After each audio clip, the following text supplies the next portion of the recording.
Kia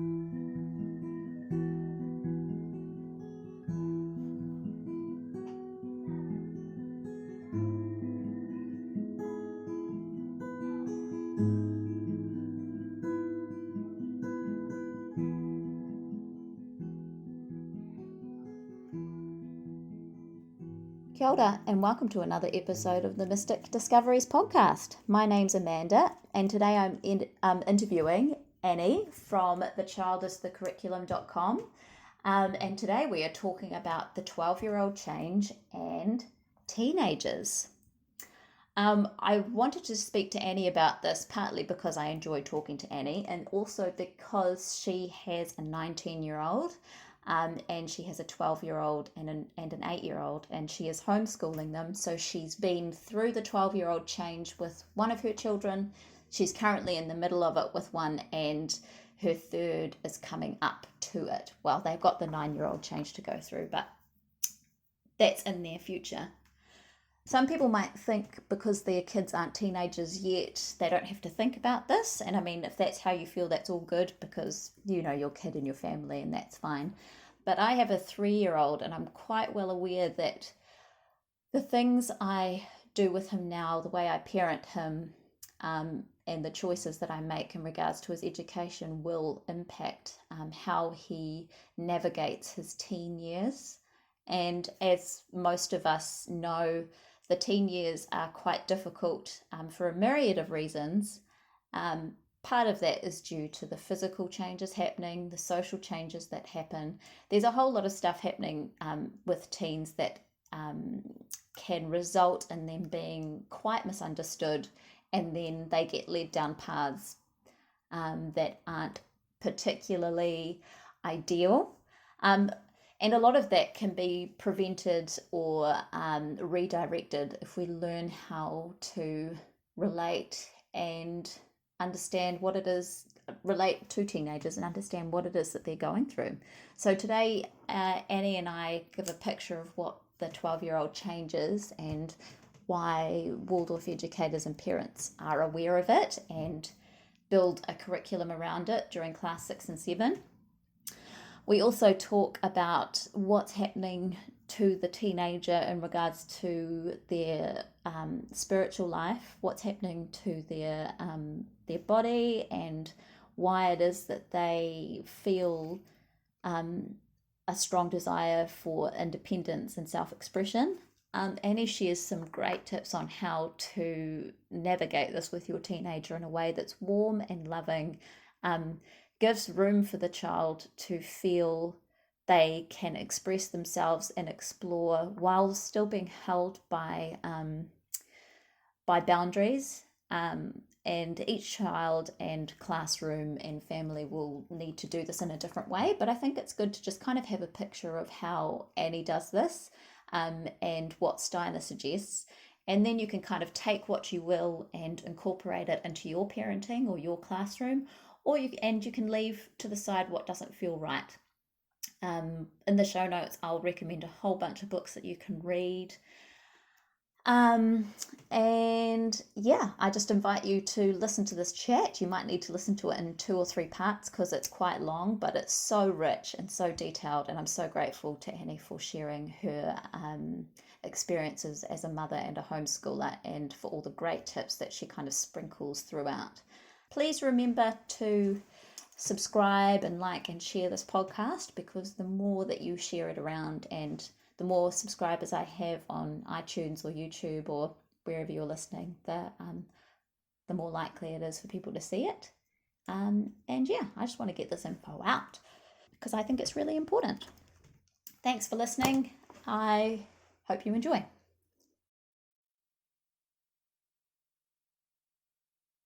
Whakatakate hau ki te uru, whakatakate hau ki te tonga. Kia mā kina ki uta, kia mā taratara ki tai.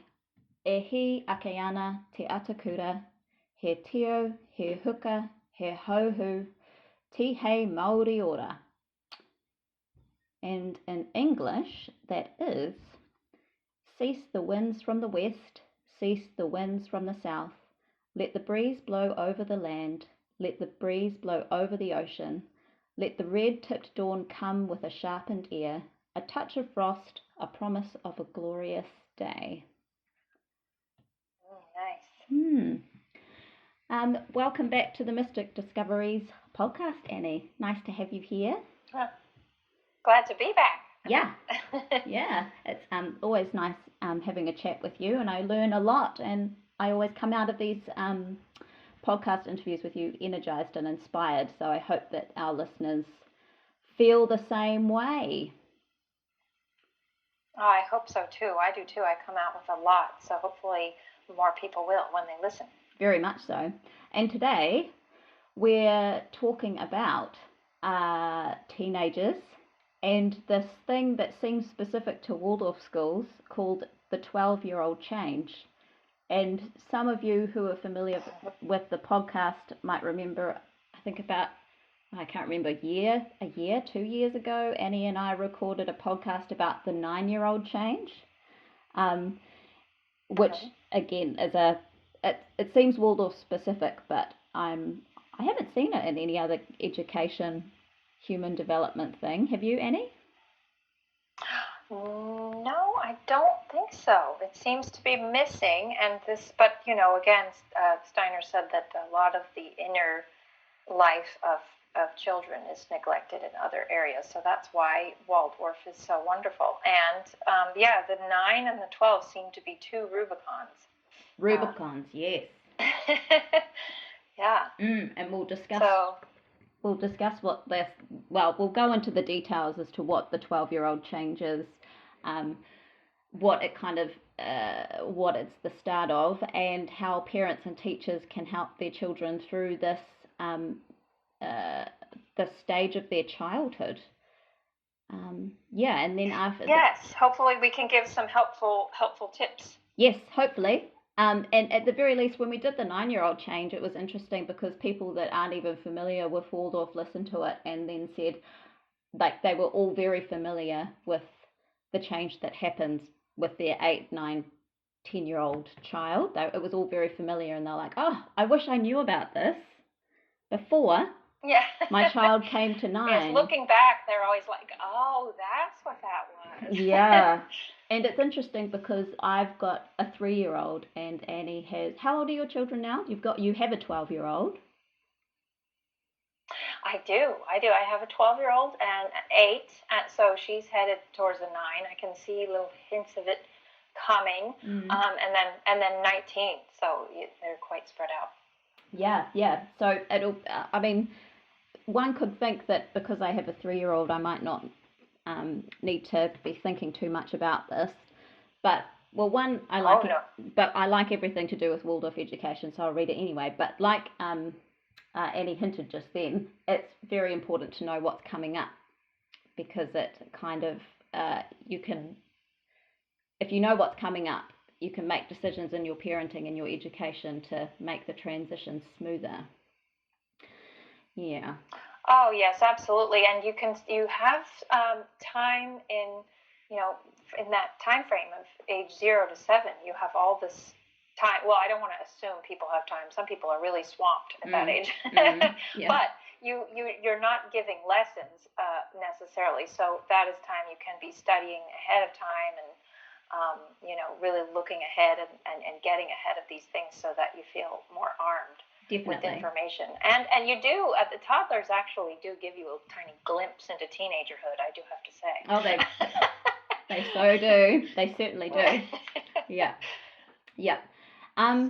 So I thought that we would start just with people who may not be familiar with Waldorf education or anthroposophy or anything, just going through some of the words and philosophies. No. The words and the models that we'll be referring to, and just giving you a brief explanation so that you kind of know a little bit about what we're talking about first, so that we've got a familiar vocabulary, so to speak. Okay, so the human's made up of 4 different bodies, and if you're reading anthroposophical stuff, that's referred to as the fourfold human being or the fourfold image of man. And we have the physical body, the etheric body or life force, the astral body, and the ego. And the ego isn't the ego that Freud and psychoanalysts refer to. It's more of the part of yourself that's connected to the divine. It's the higher ego. The higher ego that's connected to spirit and your destiny and all that kind of thing. So each of these bodies, from like an esoteric or occult perspective, have a relation to different kingdoms. So the physical body is related to the stone or mineral kingdom. So it's not imbued with any living life force. It's just pure material matter. The etheric body is connected to the plant world, which is obviously it's that life force that imbues the material and gives it, life force. So growth, reproductive capacities, all that kind of stuff. Then you've got the astral body, which is related to the animal kingdom, and that's more your feeling life, your likes, your dislikes, that kind of part of yourself. And then you've got your ego, which is related to the human being kingdom, because that's that connection and freedom of thought, freedom of just human freedom comes from the spiritual world, and we've been gifted with that. Capacity. And so, in regards to the Waldorf education perspective on when these different bodies are born, they're not all, they haven't all been, when the physical being of a baby is born, all these four bodies aren't all born at the same time. It's a slow incarnation process. So they're there, but they're kind of hovering kind of on the just on the outskirts of the being. It's kind of, it's not like a directional thing. Anyway, so they're there, but they're not freed to do their thing. They're still being born. They're still needing to be born. So the birth of the physical body obviously starts when the baby is born. And from this moment, all available life forces of the ether body are busy building up the physical body. So the ether body isn't free yet. It hasn't been born. But when the building up process of the physical body has finished, so to speak, then the life-giving forces of the ether body are partly freed from their task. And that means that the ether body maintains the body rather than creates the body. And then from the age of 14, the astral body is born. And this is when the astral forces get a firm grip on the individuality, and it can result in a temporary state of confusion. Some people describe it as a zoo without bars, and it means that the human ego is now confronted with a new task of mastering these overwhelming forces. And then the ego is born around 2021, and that means that that the physical body has kind of been shaped, and the four births have happened, and now the ego is free and able to manifest itself to the full, which is pretty much its aim for the rest of life. So that's a little intro into what the four bodies are. It just kind of gives you a picture of how you're working with education, or what phrases and what phases you're working with at different stages of education and parenting.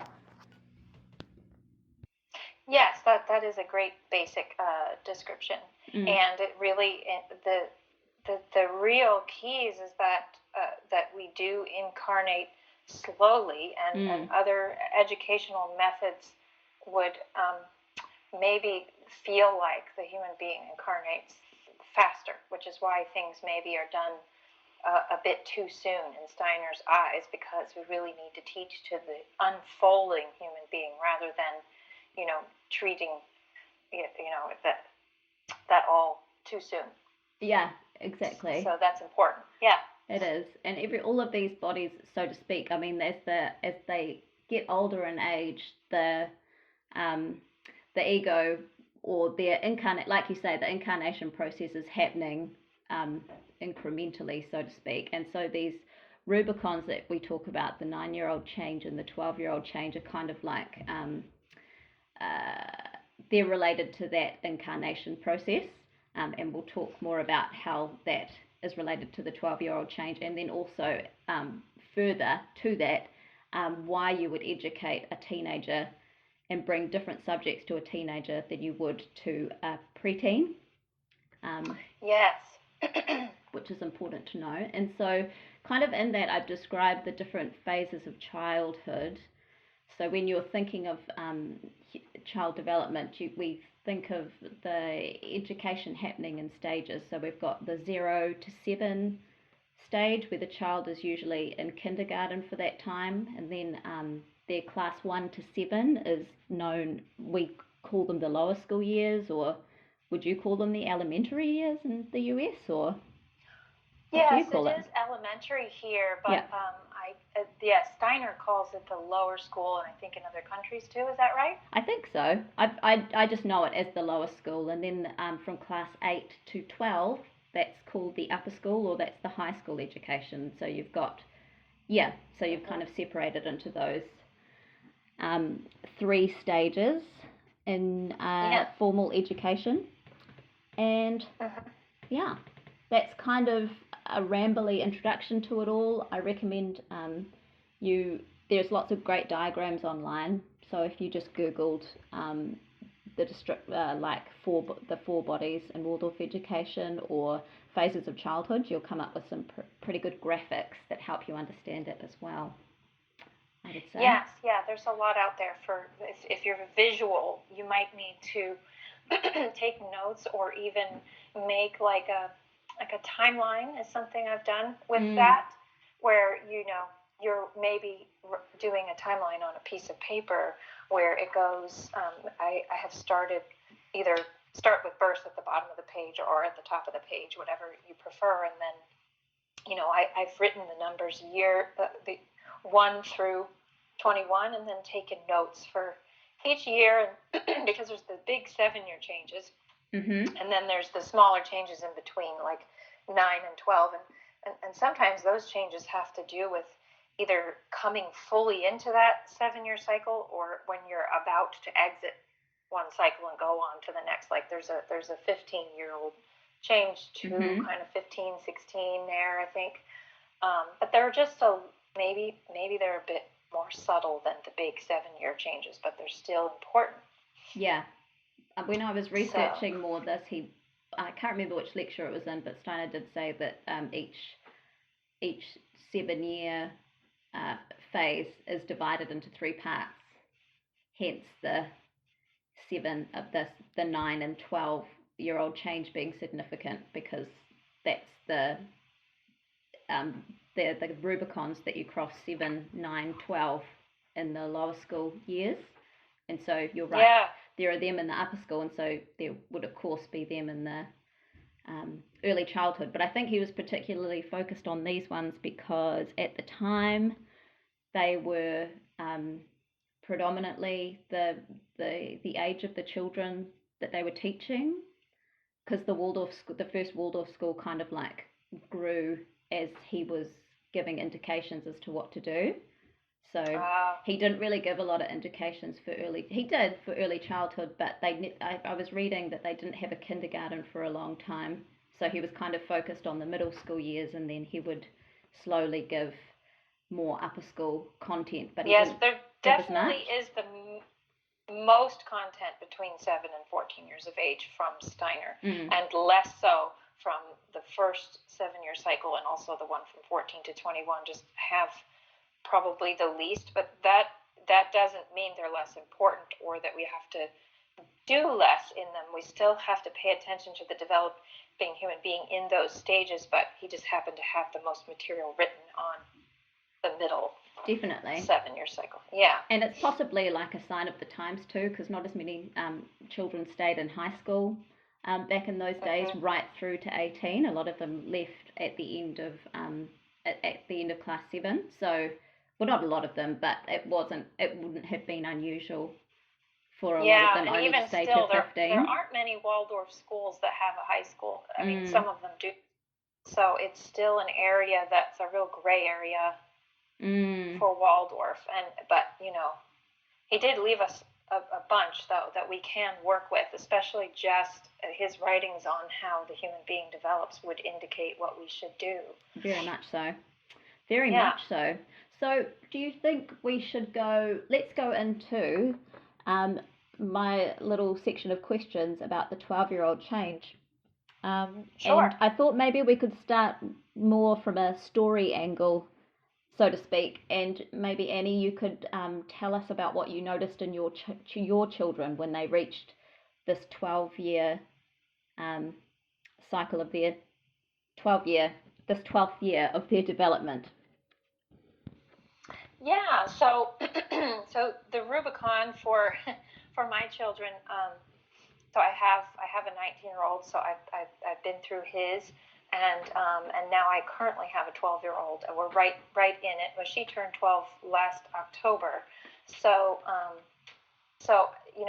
this is, and I've taught. I homeschooled 6th grade for both of them, so I was really intensively with them during this 12-year change with both of them. And I would probably say that there's both. So it's not completely, negative. Everyone's like, oh, what are these changes? Are they going to be really bad? It's not really necessarily negative or not all positive, but there's both. So the positive part of it is that they're gaining more self-awareness, of their own self, which they started to get in the 9-year change, but that's becoming even more. They're getting used to that they've gained from the 9-year change, and so they have a deeper understanding for things than they used to. They want to face the world more. They're really interested in the world more, and they ask a lot of questions. Yeah. A lot of questions, and so you have to. It is a lot when you're like and then the question will lead to another question, which leads to another. I mean, so you could be answering questions all day sometimes. And then there's the physical changes, but the physical changes sometimes come first before the spiritual changes. Like, they start getting a heavier gait, like they just seem heavier, like not, like they seem like they're just in their bones. And that's what Steiner says, is that this is when the soul of the child is going all the way into their skeleton. So before this stage, it was going as far as the muscles, the soul, and so now it is going as far as the bones. And so they really, this is kind of when they're really fully incarnating. Like, it's just a big step in incarnation. So, and I'll get into what that means for the curriculum, but the negative parts might be where they have anxiety a little bit, about everything, because you're opening up more to the world, and so then you might be a bit nervous about it. They're sensitive and have mood swings. You're getting to that pre-adolescent, so there's a lot of hormonal mood swings, and it just depends on the child too. Some might have this earlier or sooner. Some might have it more extreme or not, depending on all kinds of factors. And then another really interesting thing is that they will have this huge energy burst, right, where they're just like, oh, okay, I'm going to do this, and I'm going to bake, and I'm going to do this, and I want to go out with this friend, and I want to do that, and then they'll swing between that and just being exhausted and lethargic, or you'll just see them like laying on the couch just going, oh, yeah, right. It's just the swings, so that's what I noticed in both of mine. I wouldn't say, though, that the 12-year change was that difficult when compared to the 9. I feel like the 9 was much more traumatic for mine personally. I don't know if it's that way for everybody, but the 12 is not as harsh. This is just my experience. So I don't know what someone else's will. We've had like when I homeschooled my son, that was one of the best years of my life. We were very, very close and bonded during that time.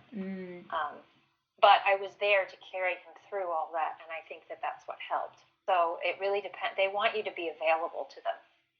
And I think that because I was, that might be why it was easier.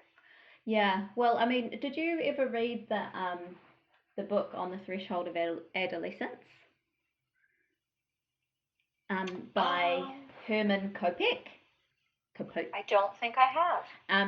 It's a really great book, and it's obviously from a class teacher perspective, and he has written this. It's written like a story, but it's based on his own experiences. But he's kind of just taken all his years of teaching class 6, or going through the 12-year-old change, and kind of condensed it into the story about this class and this teacher. And it starts off with there being a big issue because some of the children have been discovered shoplifting, and then it kind of goes into this whole process of like, why is that happening now? And it seems like, I don't know about the 9-year-old change, but from my observations of teaching classes, especially class 6, which is kind of when this 12-year-old change happens, or this Rubicon happens, from a social perspective, it can be really, really, really challenging for a lot of them. Being in a big class of kids often from kindergarten right to now, and all of them go through so many different changes. And like you say, some children are really well held by their parents still. Some are held too tight and act out in ways that respond to that. Some of them are like their parents aren't there at all, and so they act out in ways that respond to that. And then also temperament. Some of the temperaments change, and girls can become a lot more catty, and boys become a lot more withdrawn. And so, in a big social class setting, I wonder, there's like a whole social change that happens on top of the individual change, if you know what I mean. Yes, and I think it would be good, and I've written down that book so that I can read it. I think it would be good for the listeners just to get a perspective of from homeschoolers who may be holding their children with balance is going to be different than if you're listening and maybe your child's going to go to a Waldorf school. This might be a good thing to read so that you can see how that change happens in a whole classroom. Definitely. It'd be different than homeschooling. And how it's important for the parents to be working as a community with the teachers, because most times, I mean, I can think of multiple incidences that happened that were like the stealing, some more serious, some less serious, during that year. And the outcome of that, and seeing how the children then grew up, since this was a few years ago, you kind of can see how the community of the parents and the teachers, how they hold that space, will inform how that class moves forward through high school and beyond. It's a really critical time to be mindful about how you're approaching tricky situations if they arise. It is. It's very critical, and my son was in after our wonderful 6th grade homeschool year, he entered a Waldorf school for 7th and 8th, and I did feel like I had to stay very close and connected to the teacher and him, and work with all kinds of things with the class and everything, and I kind of hovered around the school, not too much, not overly, I'm not going to be that mom that's hovering, but at the same time, it's really important to not just be completely withdrawn either. It really is a fine balance of being involved, but also allowing freedom. And that's kind of the precursor to the teen years, where you're pulling back your authority a little bit more, but you're also staying around to be supportive, so that it guides in the right direction. Yeah, definitely. Well, I mean, this is kind of leading us to the question of what is the 12-year-old change, and I wonder if we could start this question with you explaining why we use the term the Rubicon. Why do we call it crossing of the Rubicon? Why do we call it that? Because it really feels like you're having a big shift in so many ways. You're crossing a big bridge. And you can't turn back. No, there's not. No, yes, back. That's exactly right. Thank you for that. Yeah, you can't go back. and they realize that they can't go back, and that is a little nerve-wracking. It's like a couple times my children said, oh, I don't really want to grow up yet. I don't really like this. I don't like these changes. This is unknown. But then that feeling fades, and the next day they're really into it again. So it's this waving, come and going of just like I'm on shaky ground, but I'm gonna. So my son's Waldorf teacher would actually come to the school and find him outside of the classroom laying on the ground on his back, and I'd be like, what are they doing? And then he's like, oh, I'm earthing, Mom, I'm grounding. And I was like, oh, okay, well, that's wonderful, because if they're really outside of themselves, if they really just are just like, whoa, you can just bring them into, I love that Waldorf teachers do this. They made him go bale hay at the school farm, or they'd send him on a couple laps around. My son had a lot of energy. Yeah, right. A lot of restless energy. So the classroom setting for boys can be really tough at that age. They need to be physical. So they need to reconnect with nature, or there's certain tools that Waldorf teachers use that aren't always used in traditional schooling, that I feel like helped him through that time. And what helped me through was loading a bit more responsibility on, like more chores, and different types of chores. Like this year, my daughter started doing the dishes, or that was her older brother's chore. Now she is starting to do the dishes. And I'm giving her a little bit, she had a bit easier chores around the house. She still had just as many as her siblings, but now I'm giving her a bit harder ones. More responsibility. We're still holding a strong rhythm. So rhythm still is important. It's not just for early childhood. They feel a little bit secure in that rhythm, and then also they know what's expected of them. This is just what we do. And if you've done a strong rhythm from early on, and you hold it through their whole childhood as best as you can, and there's some days where you're not going to have it, but if you hold a general rhythm, that really does carry them, because they just automatically then do what you need them to do, and they feel safe and secure in those boundaries, and it really helps them feel less out of control.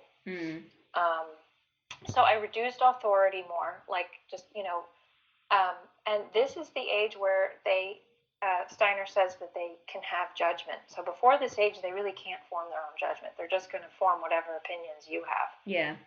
Age 12 is where they really they can do their own judgment, and they might say they have opinions before that, but they don't really know why. Yeah.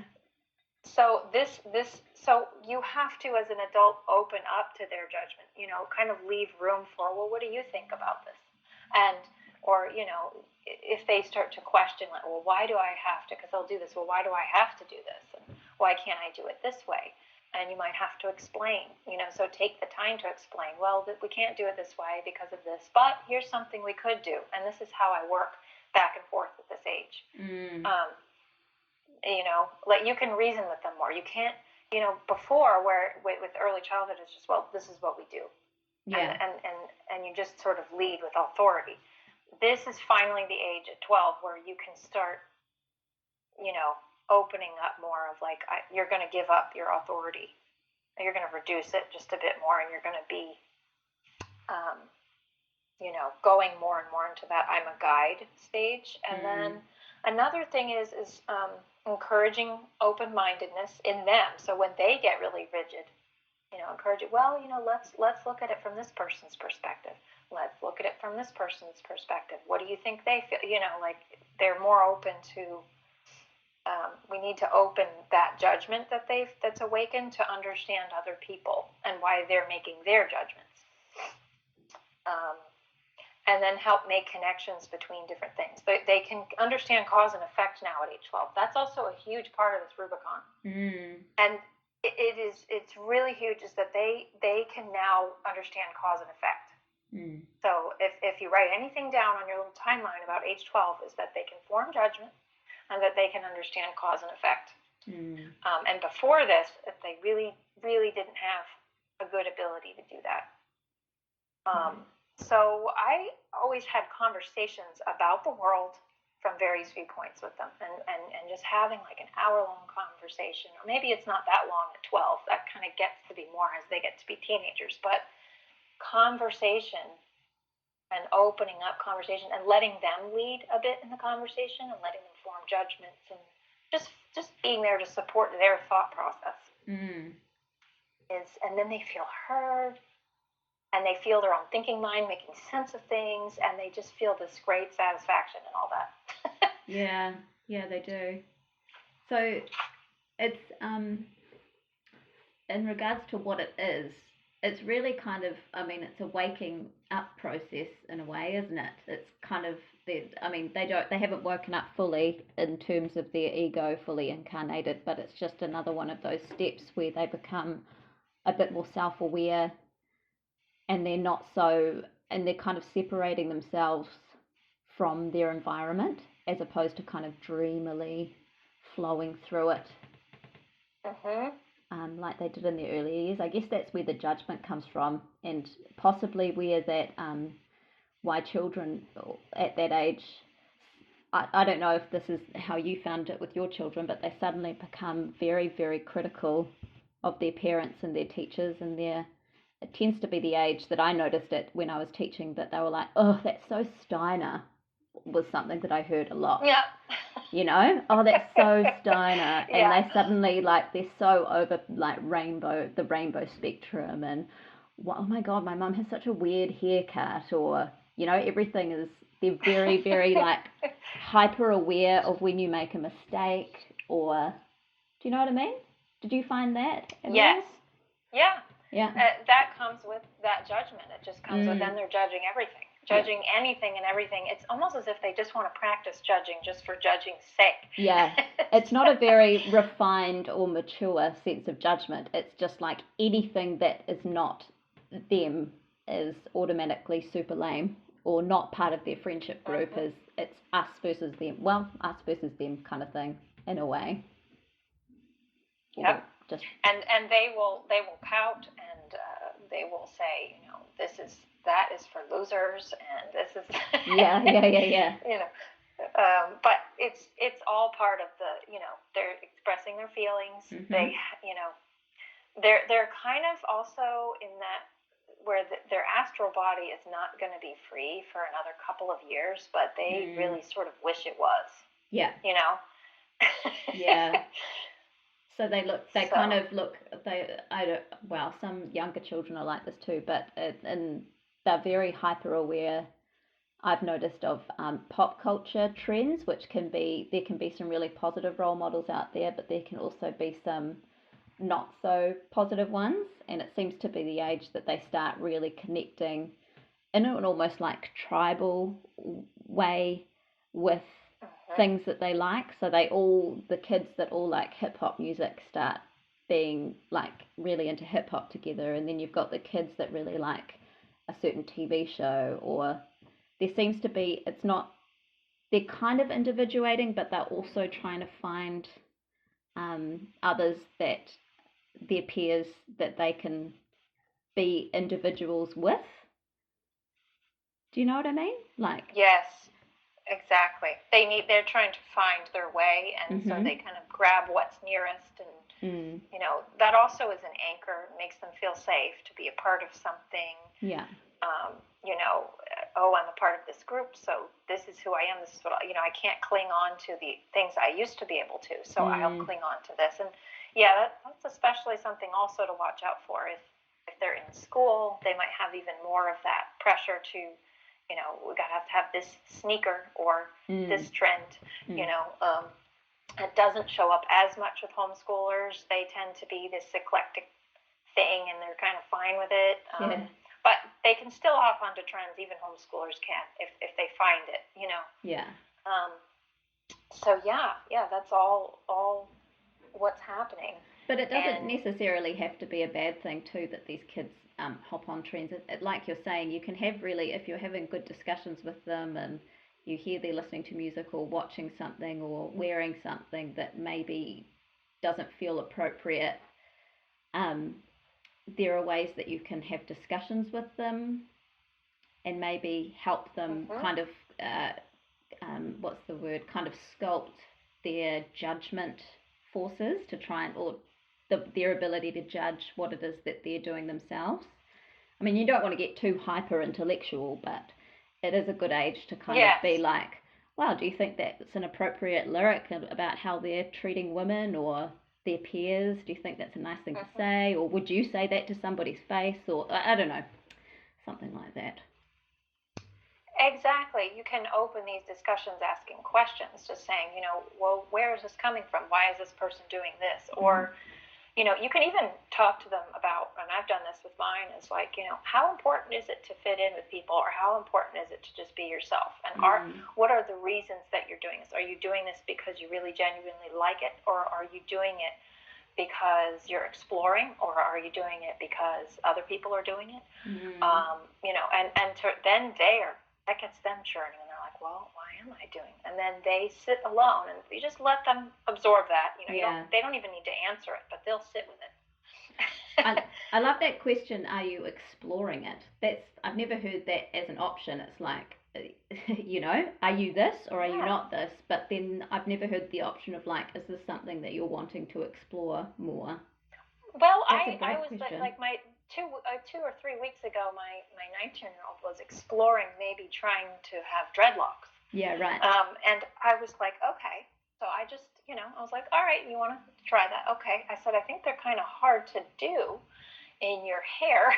But, he was going to try it, and it didn't work out. But it's like, I'm very open to them exploring safe things they want to try. But we did talk about, like, why is he doing it? He's just wanted to try it just to try it. Like, there wasn't really a reason behind it other than that's neat. I want to try it. Yeah.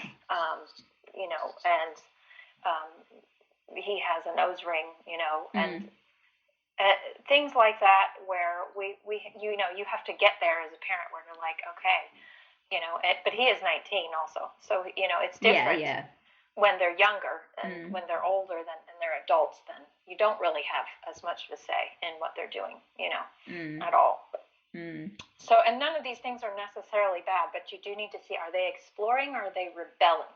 Because there's a huge difference between exploring and rebelling. In what way? Well, when they're exploring, they just want to try something out. They think it's neat. They're kind of playing with their identity, maybe their surface identity, but when they're rebelling, they're maybe doing it just to make someone upset. I'm going to do this because I know my parents will get upset, and I want to rock the boat. And there's that. So you have to soul search their motivation for what they're doing, and that starts at this judgment age at 12, but it can continue on all the way through their 20s of. And again, I love that differentiation between rebelling and exploring, because it's two phrases that I haven't heard paired together in that way, because most people are usually like, oh, well, as soon as they get to 12, they're just going to rebel against everything, and that's just what young people and teenagers do. They just rebel, and that's normal. But to add that phrase of exploring and using that as an alternative, they are naturally wanting to explore, but maybe the rebelling aspect of it isn't the natural will that they have. Their natural will is to explore, and that rebelling just comes when they're feeling super oppressed, or there's an issue there that needs to be dealt with. Yes, or they're not feeling understood. So the word understood, sometimes I break it down as I reverse the order of the word understood, and I say to stand under. So to understand someone, you're standing under them. So you're saying, I'm gonna hold space with you. I'm gonna sit and listen. I'm not gonna automatically put up a wall and say, no, you're not doing that. No, and then acting all like that. I've learned that just doesn't, that makes them rebel more. Yeah. So you're just go, okay, let's sit with this. Why do you want to do, and we work through it that way. Now, you can kind of get a glimpse of this in early childhood, because a toddler will be exploring. They might explore throwing a rock against a window, and they just want to see what happens. but Yeah. they're also they might know I shouldn't. There's a difference between that exploring if they've never done it before. Yeah. And then just throwing the rock through the window because they know they can't. They're looking at you like I'm so mad at my mom. I'm just going to do this anyway. Even though I know that she does. So there's the difference early on between exploring and you don't want to make excuses with them when they're clearly rebelling. You can't just be like, oh, they're exploring, and meanwhile, they've set the house on fire. Yeah. There's a fine line, but and sometimes the answer just has to be no. Sometimes you have to come back and bring your authority back and be like, this really isn't allowed. This isn't acceptable, and you have to wait until you're older to do that, or whatever it is. Yeah. But it's good to have the conversations first. You have to sit with them, and they have to feel heard. You have to stand under them. So that's kind of. There's not, and I've said this a lot to parents, is they're not going to rebel as much if they don't have a whole lot to rebel against, and also if they feel heard. If they feel heard, and it's a lot of talking, but that takes effort. And some parents just either they're too busy, or they don't have time, or they don't want to do what it takes to really have all that talking. But sometimes they really just they need talking. Sometimes hours of talking. And it's exhausting, really. Yeah. And that you start doing with children when they're toddlers. I mean, age appropriate, of course. You're not asking your toddler to judge their behavior or anything like that, but you can start having age appropriate open sharing times with your children. And if you're doing that right from the beginning, and as these changes happen, you alter the way that you're speaking to children and bring different ideas to them, again at an age appropriate way, then by the time they get to 12 or 14 or 15, you're not just suddenly trying to have these really in-depth conversations with your child, but you've never done that before. I mean, like a 15-year-old's not going to want to sit down with their parent who has not made an effort to discuss things in the past. So, right, and you don't want to go the opposite way, where a lot of people are the opposite. They're really, really lenient in early childhood. They don't have a strong rhythm. They let them do whatever. They give them way too many choices. Like you can have, here's 6 choices for breakfast and 6 choices for lunch, and it's too much. They're overwhelmed. They're so used to making their own choices about everything. Then what happens is when they're out of control, they get more strict as they get older, and it really needs to be the opposite, where they're much more limited and reined in when they're younger, and then you slowly, gradually open the freedoms as they get older. And a lot of people are doing it in reverse. And that goes back to a lot of I did a lot of workshops with Kim John Payne of Simplicity Parenting, and his book The Soul of Discipline, and his workshops, I have to say, really immensely helped me as a parent. Now, I wouldn't say that it fits for every child. Everything that he said, there are some cases where you have a real outlier that it doesn't always apply to. But I think in general, it's really good to read those books because he goes into that where you're from age 0 to 7, you're the governor, and from 7 to 14, you're the gardener of your child. And then from age 14 to 21, you're the guide. And I really tried to follow that, that whole thing. So with my 2 girls who are in between 7 and 14, I'm now the gardener, where and the governor can come back out. If they're testing the gardener, but the gradual freedom over time. It's like that's. My dad was a teacher, and he gave me some advice when I went into teaching, and he always said, just the first 2 weeks you have to be super, super strict, don't let anything go, and then as the year progresses you can kind of relax that, but you have to have the first few weeks have to be super holding everything really tight, and it's kind of like just like what you're saying, once children have the feeling for what the boundaries feel like and what they are, if you kind of let it go slowly over time, they'll kind of just hold that space themselves in a certain way. You kind of so it's just interesting how that parallels teaching philosophy as well. Yes, and another thing that from the workshops was the pinging. the submarine where they are a submarine, the child is, and you're the land. And they're constantly sending a signal out, where is the boundary? Can I go past, Yeah. Or, like, and you're saying, nope, here's the boundary. You're not going beyond this. And you have to stay firm with it. You know, you can't. So that is also, that was a helpful analogy, and anytime I felt like my children were testing me or they were pushing my boundaries, instead of taking it personally and getting really upset with them about it, I said, oh, okay, they're pinging me. Yeah, and I'm like, all I have to do is let them know that this is where the boundary is, and then they back off. Yeah. Yeah. Yeah. Very interesting. So, yeah. Right. So, do you think we've answered the question of what it's the beginning of? Like, is it the beginning of something, or are we mid-flow? Yeah, I think so, unless there's any more that you feel like needs to be added. No. I think we've kind of talked about it kind of being the cusp of adolescence, really, isn't it? It is. Yeah. It really is, and especially with those two aspects of judgment and then also understanding cause and effect. Yeah. I think. And I had a question. I mean, we've talked about this too, what parents and teachers would notice in children around this age. And I got a few other notes that I thought might be interesting to mention. In this book by Herman Kopek, and I'm sure Steiner mentions it at some point, but he says that around this time you may see changes in temperament. So if your child was phlegmatic, for instance, or melancholic, they'll change. I think he says there's like a, what does he say? I'll have a look at my book because it's quite interesting. If they do change, cholerics become sanguine, sanguines become phlegmatic, phlegmatic can become melancholic, and melancholics can become choleric. So there's kind of... Interesting. They don't always, but they can change, so you might notice that. And he says that in particular, watching the melancholics turn into cholerics can be a difficult one. Can be difficult.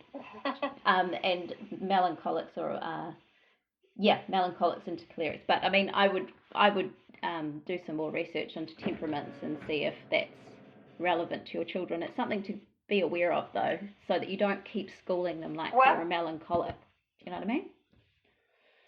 Yes, you have to notice the shift. And for me, the what definitely applied, and my girl is still 12, so still probably metamorphosing, so I can't tell for her yet, but my son went from sanguine to very, very sanguine to phlegmatic. So that, where you put that is absolutely what happened to him, and became such an extreme phlegmatic in high school that it was unrecognizable. It's just not the same, just not the same boy that I had got, not the same boisterous energy, but just very, very slow and sluggish. So went from all that high energy to just really strong phlegmatic. So that was very interesting. Yeah.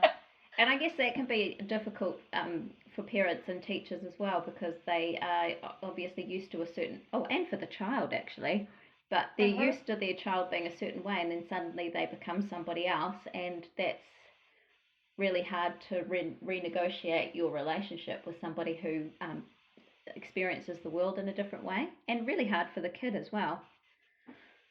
Yes, that would be. And you really do have to shift, how you teach and also how you parent. If you're really into the temperaments, you can get into it with just parenting too. Of, with the phlegmatics, it's how do I get them going? How do I get them going to start their day? They're just slugging along, where this is the same person that was just bouncing off the walls when they woke up. Yeah. So it's interesting, and it's a very interesting shift, but it's why it's really good to be armed with the temperaments. All of this whole 12-year change should be paying attention to the temperaments too. Definitely. So that was the everything else we've kind of mentioned. And so in regards to the curriculum, how is the curriculum supportive of this 12-year-old change? Yes, well, it's very supportive, and that's this is why it excites me the most about Waldorf, and why I'm sticking with Waldorf curriculum over any other type of curriculum, because this is the stuff that, I don't find anywhere else. Because a lot of the time, education is focused on the body and the physical world, and is not looking inwardly enough. Yeah.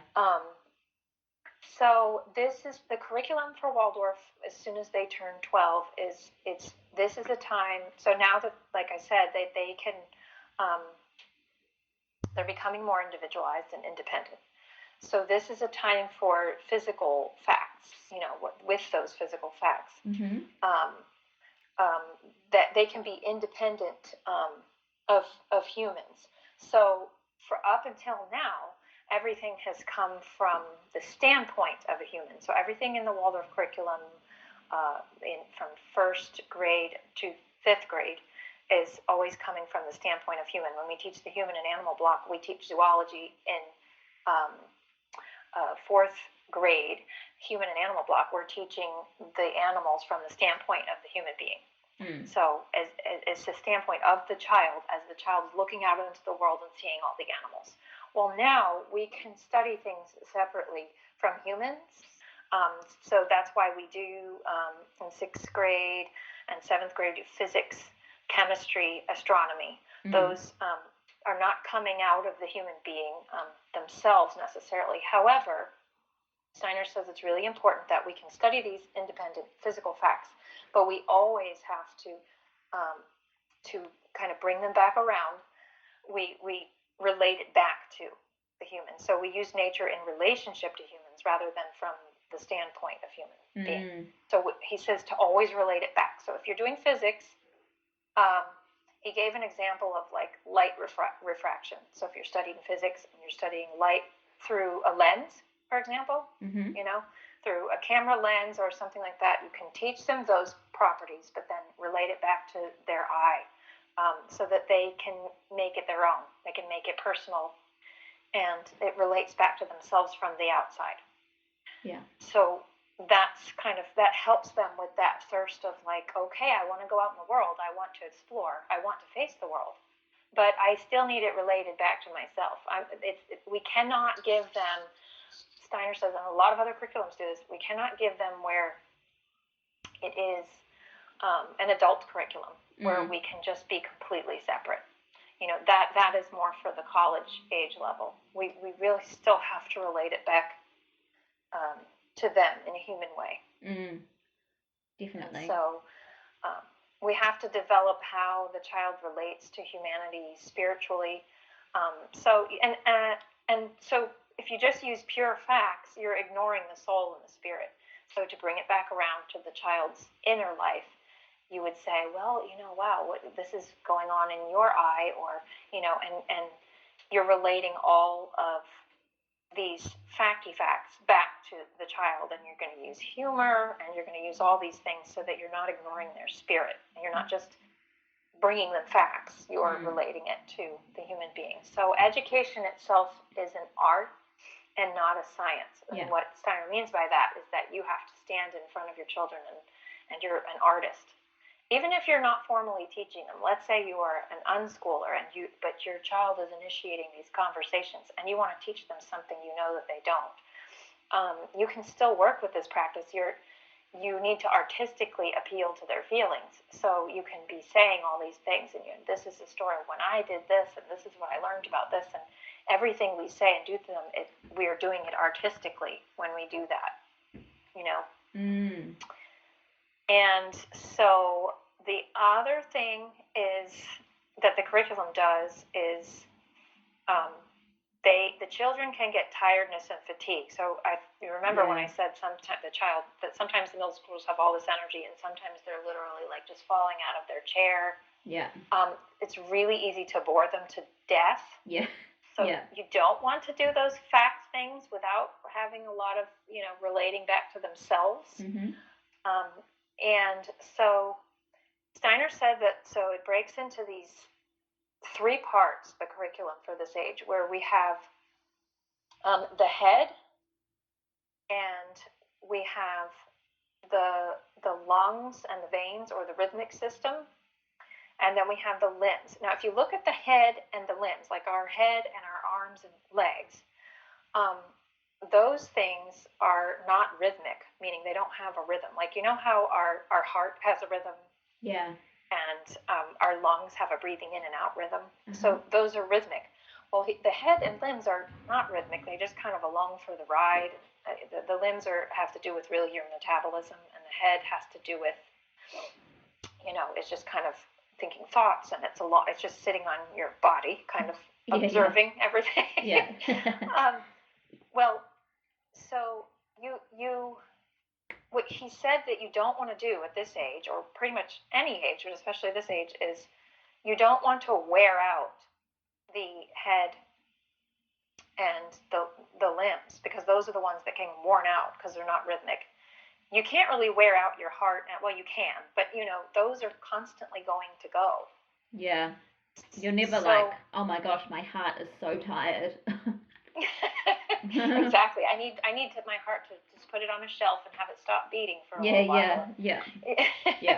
So he said we really need to teach to their rhythmic system, and you don't want to over wear out the things that can get worn out, which is the head. So you don't want to overload their heads intellectually, because they will get very tired, and you also can't wear them out too much physically. So you really need to balance those two things.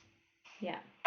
In their own rhythm, give them an activity, and then have them do contemplation. Right. After that. So that's really important. So another thing that might be good, aside from that chart where you're maybe making 1 year to 21 years of age, draw on a piece of paper a body, and draw the head and the lungs and the limbs, and really think about your child, and which parts of my child am I going to wear out today? Am I wearing them out? Have we done too much physical activity and not enough contemplate? You really then you're thinking about not wearing them out. Yes. So that's an interesting, and it goes back to when they've been sitting in the desk for a while, maybe at school, the Waldorf teacher would send them out to the farm. Yeah. Or something else, because you have to balance it. Yeah, definitely. So, and also he said artistic lessons, wear them out less also. Yeah. So it's good to do that, like an artistic lesson, as in sitting down and doing some painting. It's not as draining as doing physics. Exactly. Yeah. Yes, and try to make all the lessons artistic, or have an artistic element, because their head forces won't wear out. Yeah. In the lecture I was reading today from Soul Economy, he was talking about how maths is like a high risk subject of being super boring, and so the teacher has to make a real effort to bring mathematics to life and make it an artistic experience for kids. And I was just thinking, like, everything I've learned about maths since I've left high school, and reading different all kinds of things about Pythagoras and seeing how it's used artistically. I love maths. It's so interesting, but at school it was so boring, and I just switched off. It was just so dead to me. It wasn't living. Yes. And it was we exhausting. Have that memory, so it's hard for us to bring it. Yeah. So yes, that's our task and our challenge, is and actually, like, if you've got the time and the space to do it, to find a subject that you really didn't enjoy when you were at school, and trying to creatively bring that to life, and almost like coax all the wonderful treasures that are inside of it and bring it into the light, so to speak, and make it living, is quite a wonderful task, and good for yourself, healing for you as well as your children. Oh, so healing. The way that we have done math in the last couple of years has been much more interesting than it was healing for me. I feel like I enjoyed it even more than anybody. Like, oh, this is great. Yeah. So, but yeah, that is one of the hardest ones to bring. And the sciences can be as well. I like to bring in a little bit of history to my science so that it has some stories to make it come alive too. You know, like, oh wow, well, this is the person that discovered this and back here, and I like to do a little bit of that. So yeah,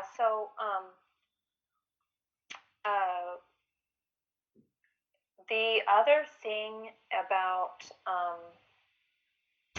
the curriculum was that incarnating humans, because we said, you know, they're slowly incarnating, and so they're really, really coming into, well, another aspect was that incarnating humans have to penetrate the body before they can face outward to the world. So they are slowly from birth incarnating into their bodies. And this age of Rubicon of 12 is when it's finally all the way into the bones. And so now they can start to face outward. And if you look at the bones and the way they work, there's physics in your arm when you're moving it, your arms and your limbs. There's physics there. So that's why we introduced that subject at this age. Yeah. Because before age 12, the child's perception is kind of their muscle nerves, and after 12 the perception is their muscle skeletal, and so that's why. And Steiner said some stuff that he thought that like would really would be weird, which is that we think abstractly with our bones, that actually 12-year-olds think with their skeleton, and he said, I know that there's going to be people in anatomy and physiology careers that are going to think I'm nuts for saying this, but it's true. Yeah. So, yeah, very interesting. Have to have an open mind with Steiner and really suspend. What did Aristotle say? He said it's a mark of an educated mind to entertain a thought without accepting it. So if you find you're really having a hard time accepting Steiner, just try to entertain it at least. Like, in what ways is my child thinking from their skeleton? And that's a really interesting question. Yeah, for sure. It's also quite, I mean, as well as that physics and the sciences coming to children at that age, I also thought it was interesting how the history curriculum changes at 12. And I think I was just interested in it this time because I did a podcast with Paul Weston pretty much about history and how we view it. The last podcast I did on his book that he wrote, and it was just this whole concept that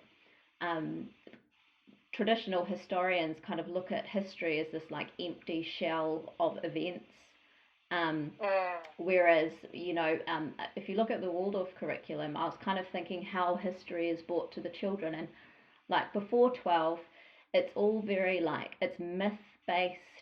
I mean, Bible stories in class 3, and fairy tales in class 1, and fables class 2, and then you've got the Norse myths, and then you've got the Indian religious lessons in class 5, and it's kind of also this slow incarnation of history in the physical realm. I mean, you can't tie Sleeping Beauty to a historical event, can you? But and the same with like the legends of Vishnu and all that. There's no historical event you can tie that to, or Loki or whatever. But then you get into class 12, and it's kind of like the history of human consciousness before then, and then you get into class 12, and then you get into the Roman history, which is recorded history, but it's still delivered in a way that's really living. The children are taught stories of these personalities that were just so extreme and so alive. It's almost like, and they're kind of immersed in this whole what it was to be Roman, as opposed to, here are some dates. This is when the Colosseum was built. This is some temples, and now we're moving on to Greek history. And do you know what I mean? Yes, we went through the soul of Rome, Yeah.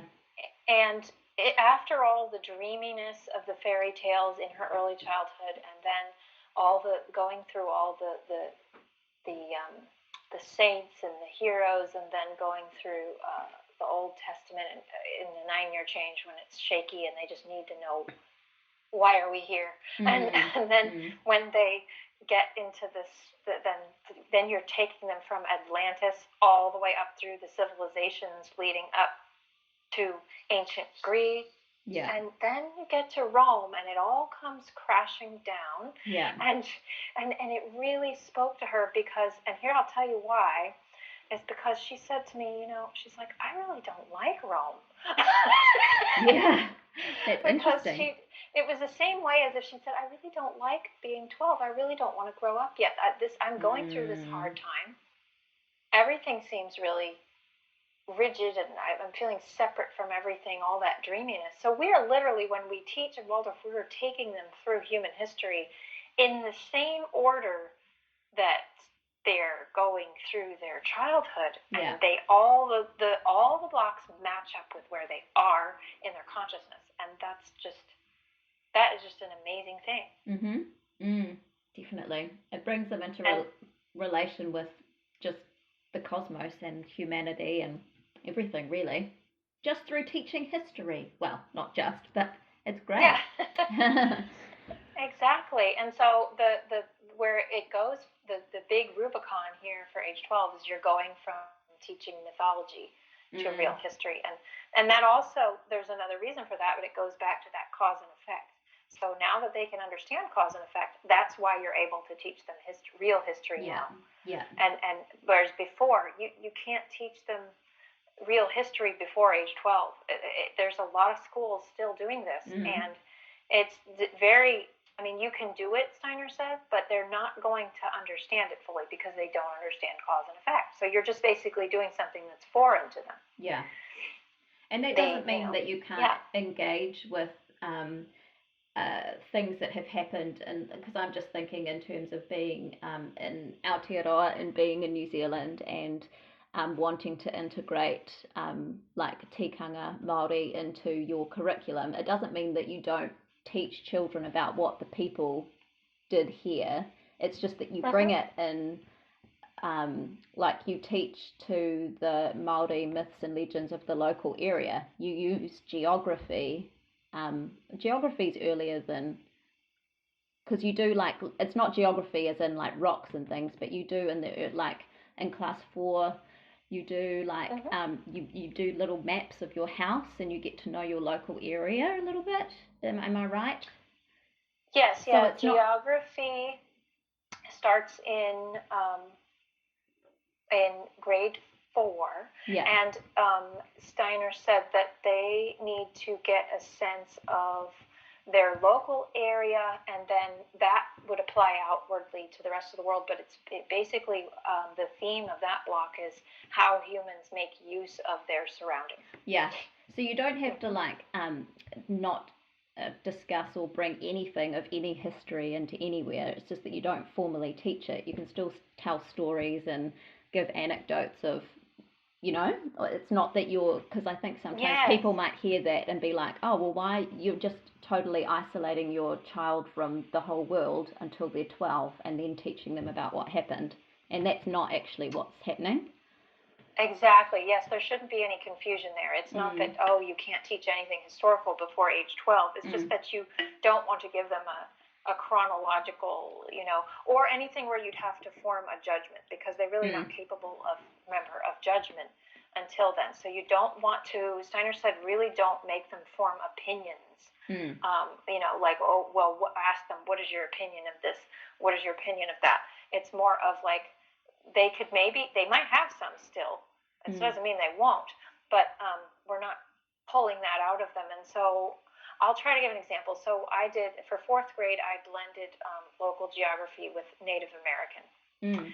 And I did Native American instead of Norse mythology in 4th grade. And the reason is because I wanted to do more preparation for Norse. I wasn't as familiar with it, so I wanted to take time to digest Steiner's Norse lectures first. But also, I was much more familiar with local Native American stuff because I am on, Native American soil, and so I wanted to combine it with local geography. So I said, I'm going to put off Norse mythology, and I'm going to do Native American myths instead. So we still learned a lot about Native American culture that way and the way that they lived through the myths. But we went to the physical places on our, geography trip. We went and saw a wigwam, and we built a wigwam as a shelter project. And we, because my daughter hadn't done a shelter project for third yet, so we brought that in. And so then here's the thing, and so this might make you feel good because I know you're trying to teach local things there.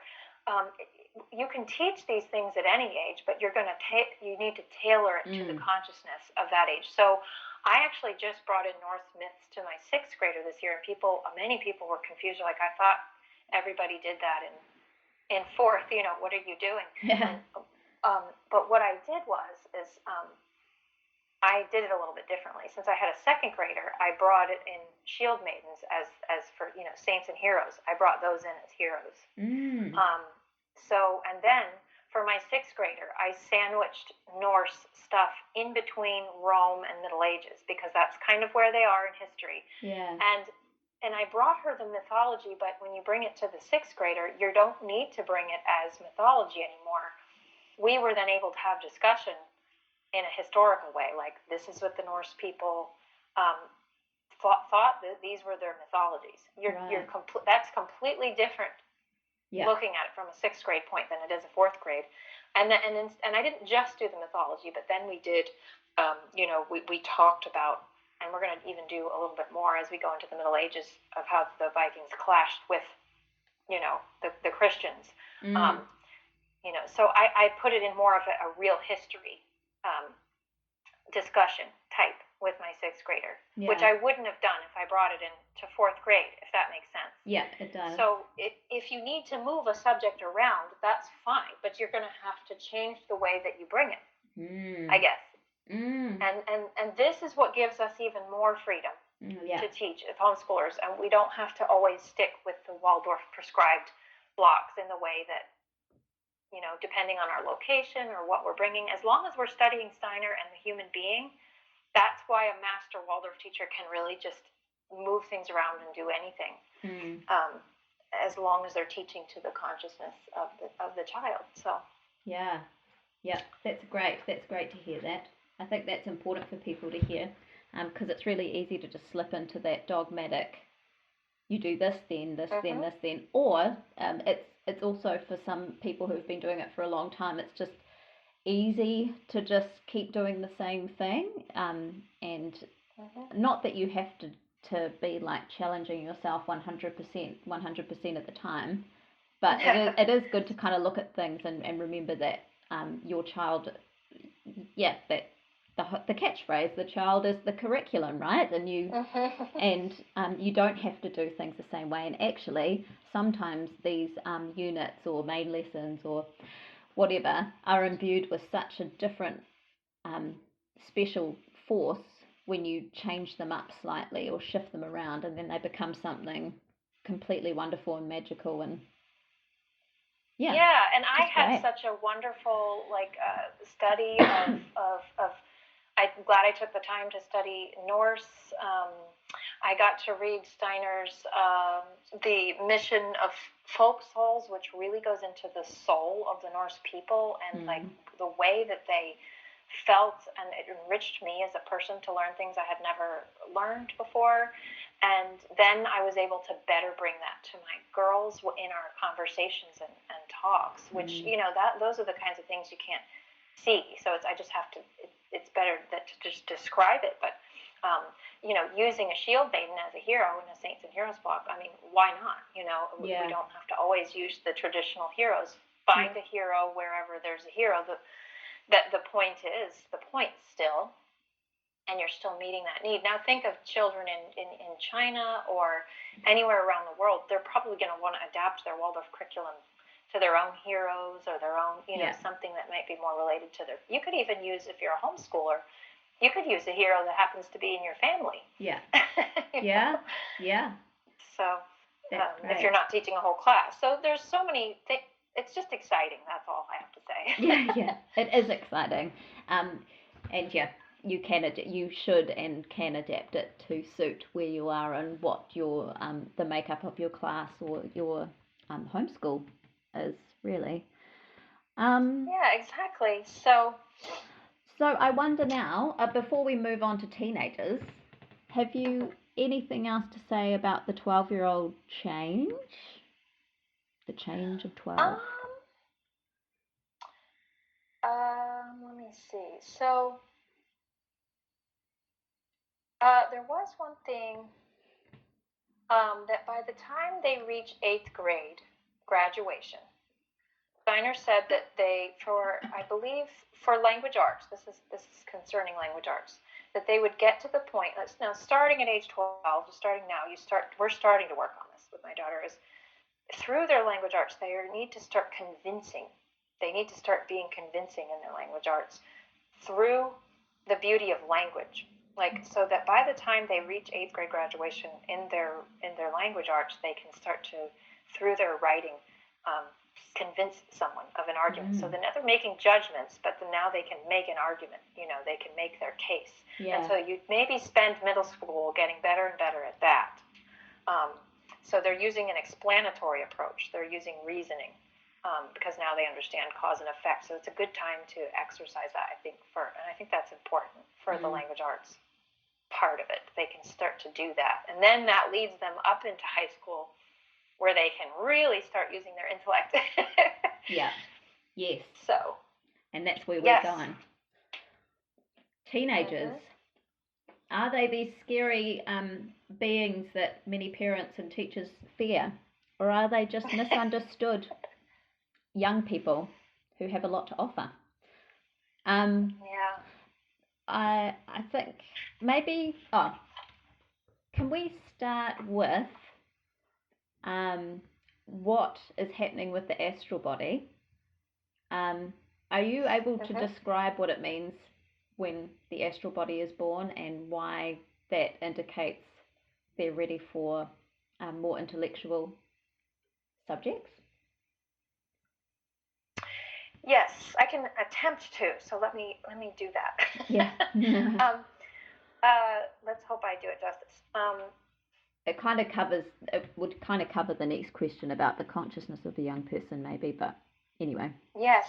So the astral body, which is the feeling body, so all their feelings, becomes free. It becomes born. So what does that mean? So it was all bound up in them from 7 to 14.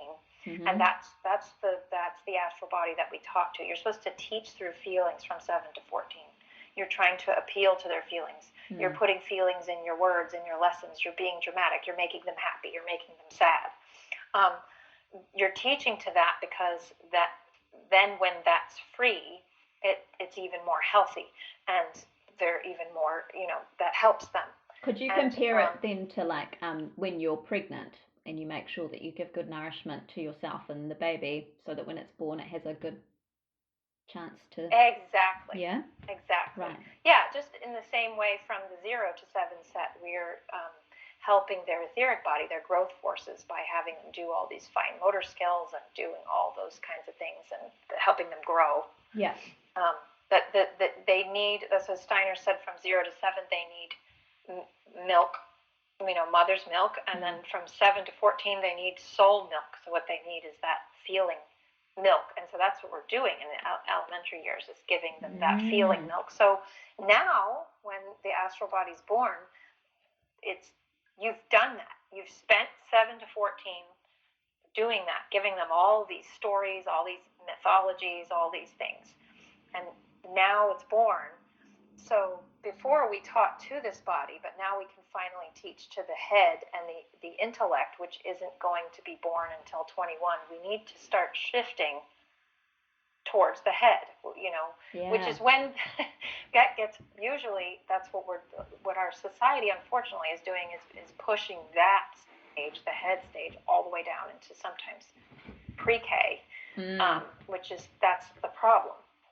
This is slowly unfolding, and we're forcing it too early. So now is the time. Finally, we can start teaching them to their intellect. Yeah.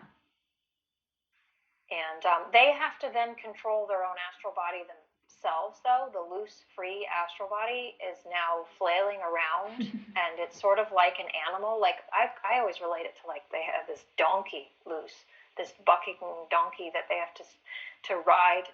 Yeah, right. and say, down boy, and they have to control it, and it can run away, and it can kick, and so it can do all those things.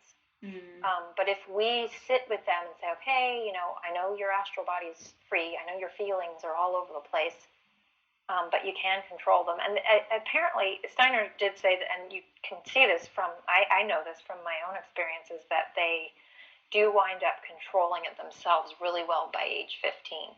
They've kind of, 15, 16, they're kind of like, okay, I got a handle on it. But that first year, that ninth grade, that can be a little rocky because they're just getting a handle on this free astral body. Yeah. So from a physical perspective, puberty hits anywhere these days. It can be as young as 9, but that's a whole nother discussion. Yeah. But generally it kind of kicks in between, I don't know, 13, 14, 15. And so that can be really hard. So is that part of why 9th grade can be difficult for them as well, because their physicality is... It's both physical and the spiritual. The free astral body is happening at the same time that there you've got hormones. Oh, it's just a lot, Yeah. And they'll need a lot of reassurance of, I even remember having a talk with mine about, okay, this is hormones, what are hormones? Well, there's these things that you have, and it's hard because you can't always control how they make you feel. So, practicing mindfulness can help teenagers, mindfulness activities, meditation, things. I know on my son's 8th grade trip, the Waldorf teacher did yoga with them all when they went to Washington, D.C. I had a picture received back of all of them in downward dog. Yeah. Like literally needing to do that before they explored the city because, their emotions are wild and free. Yeah. Actually, you know what? I'm going to begin this question with reading something that I meant to read at the beginning. Would you mind? It's the beginning of this, On the Threshold of Adolescence. There's a little blurb at the beginning, and it's written by a 14-year-old, and it's a couple of paragraphs, but I'll read it because I feel like it gives a good picture as to what's happening during this transition time. Wonderful. Cool. Typical symptoms: rebellious behavior towards adults. They're so unfair all of a sudden. Interest in the opposite sex, sometimes more, sometimes less. Emotional ups and downs that are enough to drive you nuts. One minute you're flying high and the next you're down in the dumps and the feelings of inferiority. You're slowly developing opinions of your own, and these grown-ups had better take them seriously. And then there's discrimination against teenagers. I know from experience how unpleasant and frustrating that is. For example, you can be hanging out with people your own age in the subway, and all of a sudden something or other makes you burst out laughing, and that's enough to make all hell break loose. Right and left, people start bitching and getting nasty, or suppose you bump into some feisty old man by mistake, and he lets off a string of obscenities like you wouldn't even think people that age would even know, and gives you a really hard poke in the ribs. And people in stores don't want to wait on you, and they're unfriendly about it when they finally do. Things like this never happen to little kids. And that's from a 14-year-old's notebook. Wow, discrimination. Yeah. Yeah, that's interesting. And I feel like... the way that society views teenagers is, not the respect that a child gets, but not the respect that an adult gets either, and that respect is missing. Yeah, and it can be really difficult because, like I was saying, I think there's like a societal automatic, teenagers, they're so annoying, I feel like a lot of it is because we don't understand what it is that they're going through. And so it's kind of good to discuss what it is that they are going through and what it is that they need, so that we can kind of integrate them into society more, rather than having them ostracized and feeling like everybody's out to get them. Yes. Well, one of the things that I did from the get-go, and I don't really know what made me do this, because our society is like that, but I just I got rid of the notion within myself that that my teenager would need to rebel or that we couldn't have a great relationship. So I first started with my own self of, how do I get rid of that? I had already been at the time working on, meditating and practicing my positive thinking. I was going through a big phase of that, you create your reality, those kinds of things. And so I'm like, how can I carry that over into parenting my teen? I'm not going to automatically assume it's going to be awful, just because they say it is. So I kind of just tried really hard to erase that and just to be open and see what would come.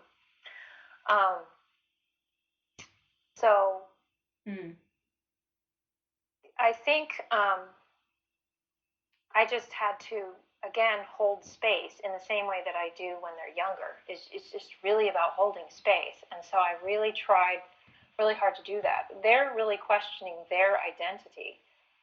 So, and I'm not. So I can be the firm, stable rock that's not questioning their identity, while this person who is questioning their identity is going through all these swings. I can be the stable rock. I can, again, it goes back to that understanding, or stand under them like a rock, because their sympathy and antipathy at this age is really wild. Like they either really love something or they really hate it. Yeah. And again, they're still working on that judgment that started at age 12, and it's just really rampant because now they have the intellect combined with the judgment, and they don't really know what to do with it all.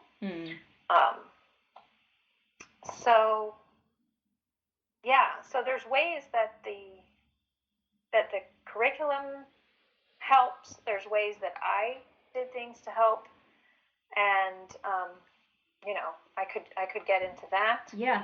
Shall we talk about what? I mean, I think we've kind of discussed what's going on for them enough. The more we describe how Waldorf curriculum helps, the more I think it explains what's happening with them. So maybe we could go into the curriculum, and then you can also talk about what you did with your teen. You're a guy. my first one. The first one always takes you through and paves the way for the others. So then so he was my my experiment. Yeah. So so the best way that Waldorf meets for the high school curriculum is that it isn't an adult study. We're not, again, it's not college. And I think a lot of places in mainstream school, they're trying to make it like a mini college. Steiner was really adamant that high school's not a college. So that's interesting. Because he said you shouldn't really be moving from, like, for example, for physics or chemistry, you don't move from simpler to more difficult material. You're really doing it for the spirit and soul.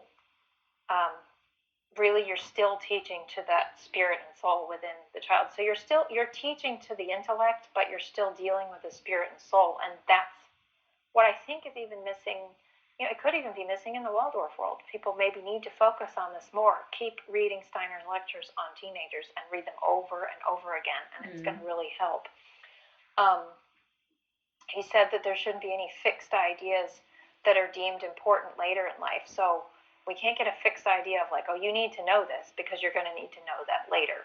That actually, Steiner says, is not true, which is interesting because you hear that a lot. Yeah.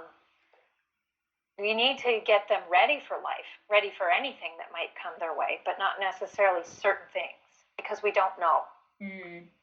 These days, more than ever. Yeah, exactly. Yeah. This year should be proof of that. I'll say.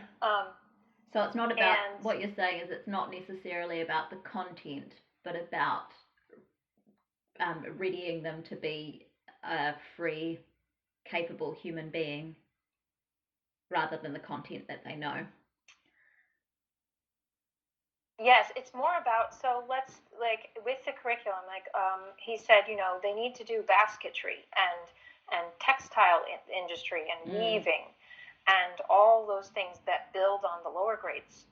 But now they can do, like, instead of just weaving a basket like they might have earlier in elementary, they can learn about the origin of where the materials for the basket came from. They can visit a factory so that they know where things come from, deeper things like that. But they still are doing weaving and basketry, and they're doing more complicated things, but it's more about, okay, so they're overcoming obstacles. So let's say they have a really hard basket or weaving class on a loom, right? They might mess up and get really frustrated and have to work through it, and they have to overcome an obstacle. Well, that is a lesson in overcoming obstacles that can apply to whatever career they have later. Steiner said, it's not like we're going to have them be basket weavers. We're not trying to create basket weavers only. Yeah. But in the curriculum is, you're working out problem solving and all kinds of other things. It's just like we don't just give them knitting in the early grades just for knitting's sake. We're doing it for all kinds of reasons, and it's the same for high school.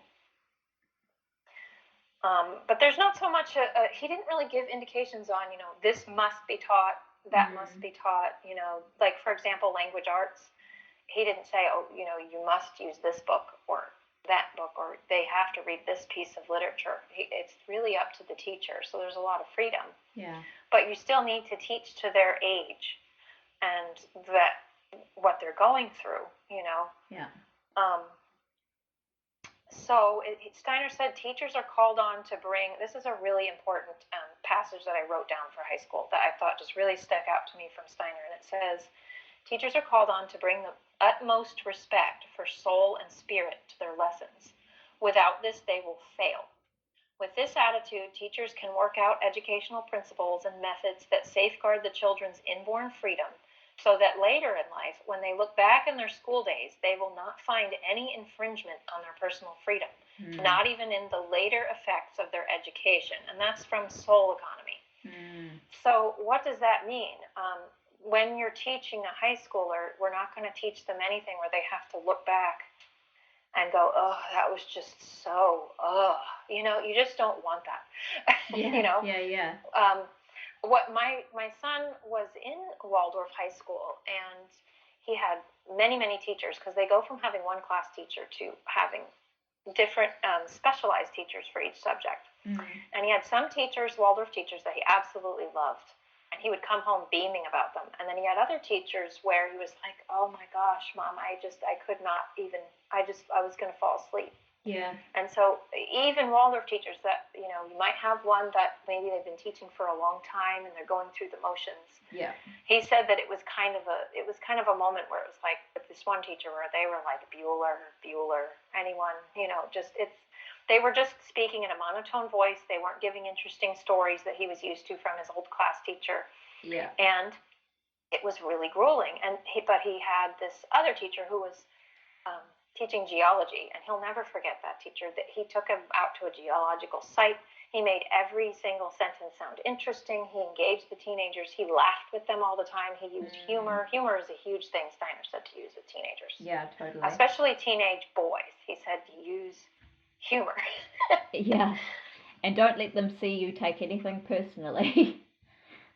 No. And yeah, for boys, you have to use humor. And then for girls, he said that you kind of use grace with them a little bit more. Now, he's not trying to treat them too differently based on gender, but there is a difference. He said for girls, you don't really want to let them see that you're really upset with them. You're just you let them exhaust themselves, I guess, is what Steiner said. Yeah. And for boys, you want to just use laughter. You don't want, if you come at them with rage or anything or anger at them, you're going to lose their respect. Yeah. And, so that is really important. So it's really more who you are and as a teacher than exactly what you're teaching, what you bring to them. Again, you're teaching to the soul and spirit. So, that, and also another really great example for the curriculum is puppetry. I think it's interesting. They do a lot of puppetry in some Waldorf high schools. I don't know if all of them do this, but after they learn the mechanics of puppetry, like, all those kinds of things, like the working out, like for example, marionettes, working out how they work and making them and all that, then they can start to apply what they're learning artistically. So like you might have learned about like certain mechanics in physics, and then when you're doing puppetry, you're carrying that over and you're bringing it out to the world artistically. So everything, all the subjects would sort of kind of roll back around to each other, and to where there's this, where they're all related. All the subjects are sort of interrelated, even if you're doing them separately. I like that. And then another one for science is that I found important was to relate the physical to the spiritual. So, you've got physical science, can be really, really boring in high school, really boring if you're not careful. But if you're relating it to the physical, like to themselves, and you can make them laugh, and you'll really engage teenagers. So, whatever you're studying with science, just make it really interesting by relating it back to them. You can continue that relate back thing that was started at age 12 and keep it going through high school. Well, that making them laugh, it's just such from a spiritual perspective, looking at the astral body and what happens to a being when humor kind of imbues the being. There's like an expansion and like a warmth there that teenagers, I think, really respond to. It's very relationship building. If you can make teenagers laugh or laugh with them, there's like an exchange of warmth there that happens, that you get you build that relationship very differently than if you were just going to yell at them or grumble at them or make them do what you want them to do out of fear. Yes, and they will respect you more, and also they'll open up to you more. Definitely. They'll be more open to maybe, if it was a teacher, they might come to them after class, or if they were going through something, they're like, oh, this is the person I laughed with, I can trust them to, help me get through this thing or anything. Also, a really interesting thing is Steiner said that humor actually speeds up your metabolism. It's related to our whole metabolic system, and that so when we're sad, it slows down our metabolism. And that when we're happy and laughing, it actually speeds it up, like physically. He said always to keep relating spirit to body for the teenage years. Keep relating everything that they'll go through in their spirit will affect their bodies and vice versa. So it's very healthy.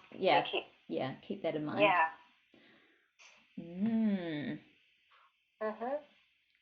And then another thing to keep in mind is that they're the same person, but they're at a different stage. So you're looking at the child as always. This kind of applies to all the ages, not just teens, but you're always looking at them as the whole, this soul that you're ushering through life. And this is just the stage they're in, but they're a whole person. And so you're also teaching their 40-year-old self. So you kind of want to think of that when you're teaching them, like, they're going to look back on this when they're older. And, how are they going to remember it? And that goes back to also memory, as Steiner said, that memory is it's easier to remember things. This applies mostly to the 12-year-old, but can still apply in the teen years, that they'll remember more when it's attached to their feelings. Like an experience. That's so true. So, do you have more things in this vein? Oh, yes. You do? Cool. Yeah, I do. Well, I can go into, things that I did. Specifically. Well, so when you're homeschooling, I have no teacher team of specialists, so I am the only one. I don't have, I'm not separate. So, I just gave him different experiences. So in 8th grade, they often take apart a computer and put it back together again. That's kind of their introduction to the computer world in 8th grade Waldorf. It's kind of like they need to understand something, take it apart, put it back together before they use it, ideally. So in 9th grade, he wanted to, after that experience, I guess in 9th grade, after I brought him home from the high school, he wanted to build his own computer from scratch.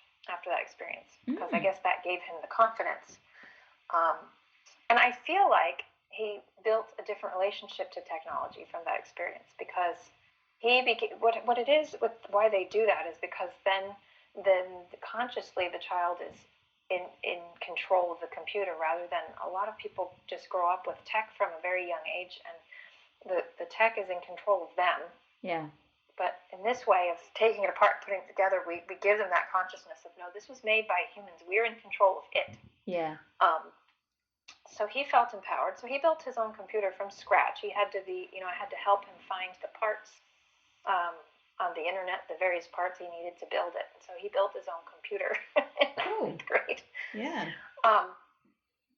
Yes, and he did go through some testing just to see where he was at for high school, and he tested at college level reading and math. So that was another reason that he might have been a bit bored in high school. Yeah. As I don't think he was challenged enough. Yeah.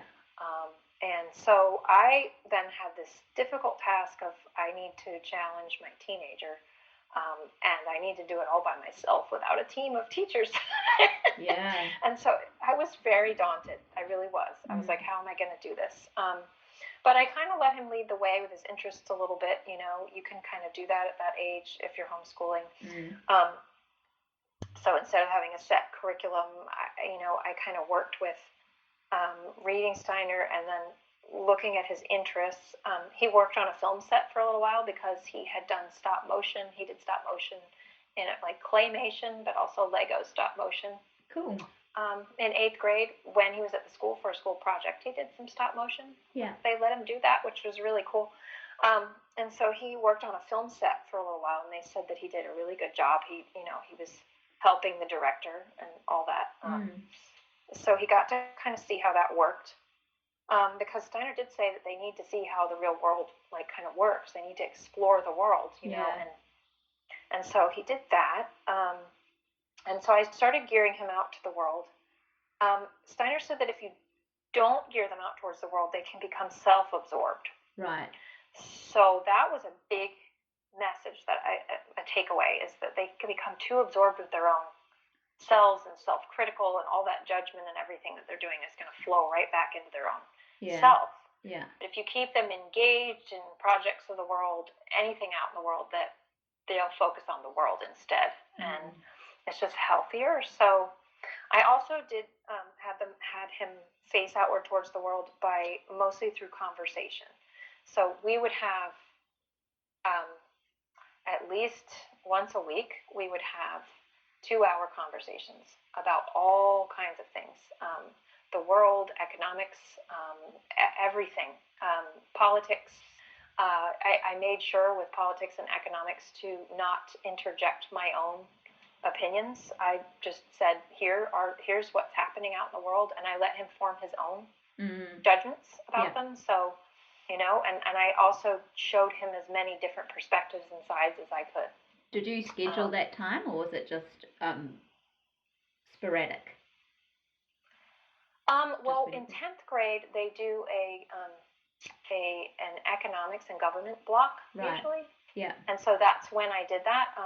We actually had him do a comparison of different types of economic viewpoints, different theories, all these different economists. We studied their different theories and how they compared.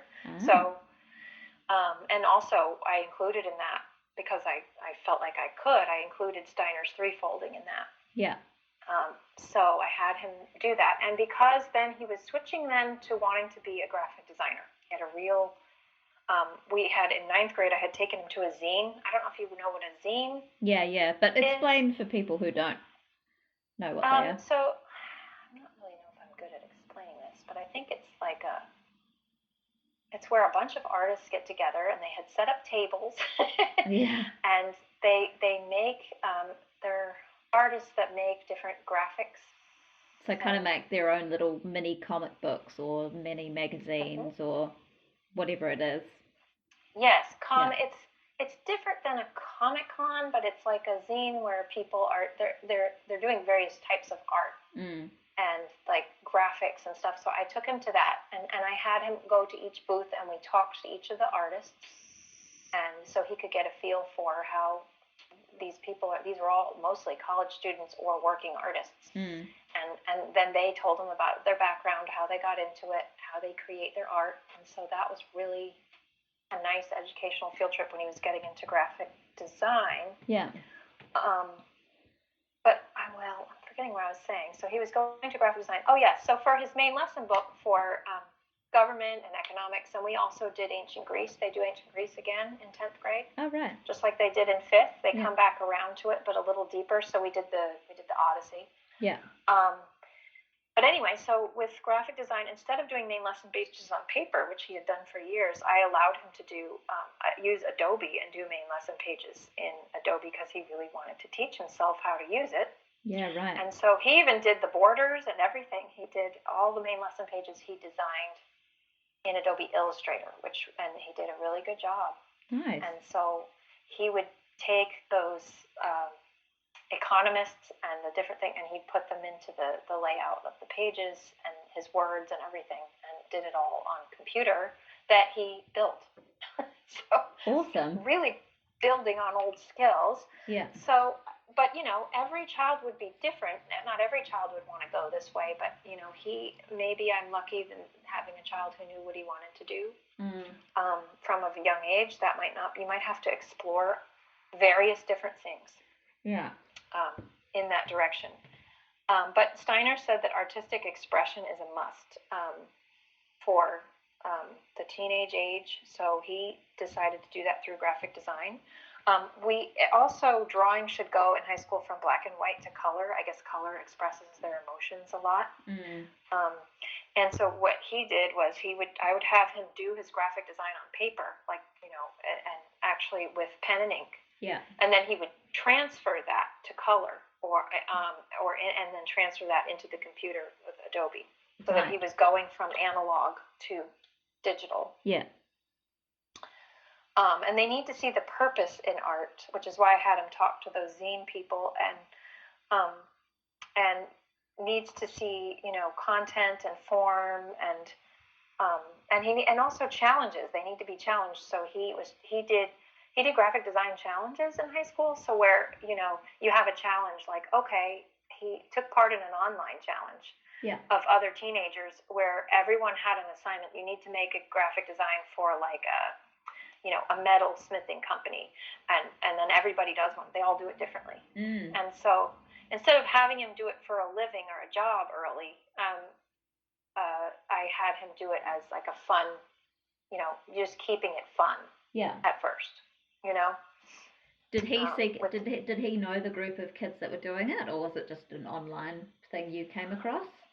Yeah, it was just a group that was doing the challenge, but he could go and see and talk to the other people that were doing it and look at their designs. So that was really helpful. He was really into that. And that was kind of the only way that he was on social media. Boys don't really take to social media like girls do. They're not really as interested in it. So that was a way that he was interested in it, and it was a healthy kind of way. So I'd encourage that. So did he have his own phone, or what kind of technology did he at that point? Yes, he did have his own phone. He wasn't allowed to do that until high school. So he was very, very low tech from the 7 to 14 age set. I mean, he was complaining in middle school because all the children at the Waldorf school had a phone in 7th and 8th grade, and he did not. He was kind of mad at me for that. But I did eventually, once he was at the high school age, it's really hard to hold that back. Yeah. Although I might try for my girls. Social media is a little different for girls than it is for boys too. Yeah.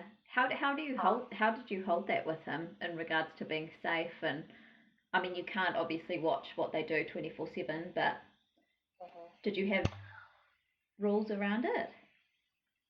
Yes, we did have rules around it. It had to be parked when not in use, and also at night. So not just having it in the room. Oh, so you had a place to put it? we had a station where they would be parked to charge at night. Yeah. And we had a screen limit rule for all screens that was no more than a certain amount of hours per day. Yeah. Except I didn't count the graphic design work in that. Because that was artistic creative work, so you could do that longer. Yeah. But I just was fortunate in that he wasn't really interested in. For boys, a lot of times they want to do gaming much more than they want to be on the internet. True. And socializing and all that. The boys just like games, which is really different than girls who are maybe going online and criticizing and doing all that. Like girls are into the social clicking on, I don't know. My daughters are not of that age. They have no such thing like that. So I don't know how it will be with teenage daughters. That is something I'll have to tell you in the future. Yeah. Sorry, but boy, I didn't have a hard time with him. No. Not with social media or viewing things he shouldn't be. It was more of just, you really don't need to, can I please play more games? And it's like, you don't really need, you need to go outside. We're not going to be gaming. Yeah, right. Yeah. Oh, well, thanks for that sidetrack. I think lots of people have questions about that stuff, so it's good to hear how different people manage it. Absolutely. And I also, at this age, what I had to do was help him make difficult decisions, like organize his work. So as far as schoolwork and getting it done, organizing his day, I still feel like teenagers really need a strong rhythm. Yeah. I kept a strong rhythm with him, but he's also phlegmatic, and phlegmatics really thrive on rhythm too, because they like to just tell me what's coming next and I'll do it. That's how the phlegmatics are. Yeah. So I feel like rhythm really benefits teens too, and so he did science and math for high school. I really wasn't about to brave that, especially with how advanced he was. So I did have him do online courses for science and math. How did he find that? Was he engaged, or did he find it boring? Yeah, he did well. I think he did. It was hard for him. He did find it a bit boring. So, but also I don't know that I'm comfortable with teaching that level math, which that he needed, because he was so advanced. Yeah, no. So it was just kind of something that we needed to do. I don't know. I that's kind of where maybe that is harder, for parents. The high school age, there are some Waldorf teachers like, I will do 1st through 8th, but I am not touching high school. Yeah. And a lot of people unschool a little bit for high school, do a mix of unschooling and interest led, or if they want to do the full on Waldorf, that works for some teenagers, and it might not for others. If they're not advanced and they're just doing basic things, it might be easier to teach. Yeah, exactly. I mean, it's interesting with teenagers anyway. It seems like there's a little bit more scope for changing up the educational resources and delivery. Is that, do you think, because of where they're at with their astral body being free and their ego coming closer and closer to them, they're more capable of absorbing stuff and interacting with information? It doesn't need to be cloaked in Waldorfiness so much all the time because of their where you don't want to bring in any kind of babiness, or where they feel like they're still, in a lower. You want to treat them seriously. Again, that goes back to the treating teenagers with respect. You have to treat them like they're their age. But Steiner said it's really, they need at this age very practical skills too. How to write a business letter is one of the things he said they need at this age. It's really the age of apprenticeship, where they could do an intern with someone. That's another way to outsource something. Internships, they really do need to see how the world works. Factories, take them to factories, take them to places to see how they work. They could get their first job at 15 or 16. 16, my son got his first job at an ice cream place and learned how to make ice cream cakes from scratch. Ooh, so nice. And and not only that, but he did so well in his part-time job, they made him shift manager. So he was really, I did load on responsibilities. him, and that really helped keep him grounded, and it kept him on the straight and narrow, and um, I don't know, like it just helped him to have a job and to work for money, and then he had his own money, and that gave him confidence. So I do believe in like the real practical for the teenager too. You don't want to be too much in the idealistic realm. Yeah. You know. Yeah. They need a lot of practical skills, and Steiner talks about that. So that's a good thing to read up on is, you know, all the practical things teenagers need. And in this day and age, Steiner would say this, but maybe how to type an email, a professional one to someone. You know, like how to make a resume. I had to help him build a resume for when he got the job. You know, and of course you're helping them with their license and all these other things. So there's a lot to do with teenagers, and you're driving them around more to do all these things, opening their first checking account.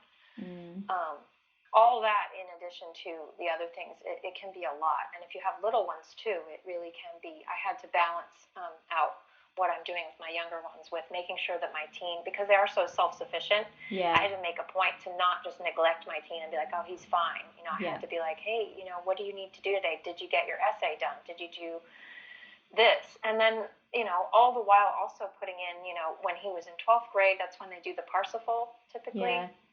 You know, so we sat down and I did it as a read aloud. We read aloud the Parsifal together, and he kind of felt a little baby doing that. He was kind of like, Mom, you know? But you know, he couldn't do the play with his classmates because we weren't at a school. So I was like, so instead I just read it, and then I was like, then instead of having like a discussion like I would have with a younger child, we had a really laughing, joking conversation about the Parsifal. We just had a, you know, between mom and son, you know, what do you think of this? And he's like, I think it's kind of weird and this and that, but at least, you know, I got him thinking about it. So you can bring in, even if you're outsourcing some of the classes, like, you know, you feel like you can't teach math, so you want to outsource that or something, you can still bring all the other elements of Waldorf in that they're getting in the schools, you know, this whole stuff. Too, as well as the practical. So you make it work, and it doesn't have to be. It can be what it needs to be for who you are. It does. I was just going to ask. I think it kind of is related to what we were talking about, but keeping kids busy, because I think sometimes, I mean, I don't know what it's like with homeschooling as well, but it seems like sometimes parents aren't quite sure what to do with, well, how to quote unquote keep them out of trouble, but it's more about how to keep kids focused on engaging with the world and looking out, like you're talking about, in a way that's positive, and also setting boundaries within that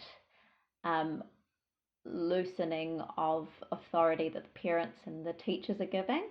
I mean, so in regards to setting boundaries and keeping, you've already kind of addressed keeping them busy doing real world stuff is helpful.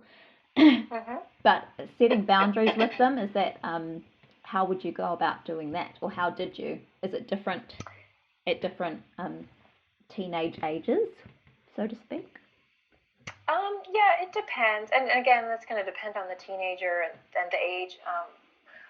There's one example that's really good with boundaries. They like to push is sometimes they want to go do something out in the world, and you know, I want to go to this party or something. You know, he would, you know, I did hook him up with a local teen game night. I think with phlegmatics, they're hard to get out of the house in the first place, so that's what I was dealing with. Other ones might be more outgoing. If you have a sanguine, you know, extroverted teenager, that you're not going to have problems getting them out. But I hooked him up with a teen game night where they get together with all these, you know, wholesome teens, and they play all of these, you know, fun games, that like active teen games where you can have, like, I think there was like 10 teenagers, and they're all in a living room and having popcorn and playing these really boisterous board games with each other. I think it was like it was once a month on a Friday night. And so I signed him up for that stuff, because I was like, you need to get out, because he would just shut himself in forever if I didn't get him out, because that's kind of just the phlegmatic way. And so you kind of have to sign phlegmatics up for things and just say, hey, I signed you up. And they don't even mind. They're like, okay. Yeah, right. It's not like they're like, hey, don't organize my life. They really don't care. At least my son did. So, yeah. But, as he got older, he did start organizing things with people he would meet, people from his work, that I didn't have any thing of organizing, and I didn't know who they were. And I was kind of like, okay, you're going to go out with some random person I don't know. This is part of letting go, which is hard as an adult. This was a hard time for me more than it was him. Where I'm like, he's growing up and I don't know who he's with, and yeah. So here's an example of how I set boundaries during that is, and this I did get from Kim John Payne also, is that if you're going to rush an answer, then the answer is no. We need time. I need time to think about it. I need a day. Ask me in advance if you can go to a party, or I might need more information, or I might need more explanation of what's going on. But if it's automatically no, if you rush the answer. So he kind of learned, like, I'm going to ask her, but I'm not going to expect an answer immediately right away. And I kind of set that up from the beginning. Right. And that way, like, hey, mom's more likely to say, yes, I can go do this if I don't pressure her for an answer right away. So that's something that worked really well. Another trick that we did was that we had a family meeting weekly on Sundays. And we still do this, where on Sundays we get together and the whole family, all 5 of us get together, and we all talk about all of us.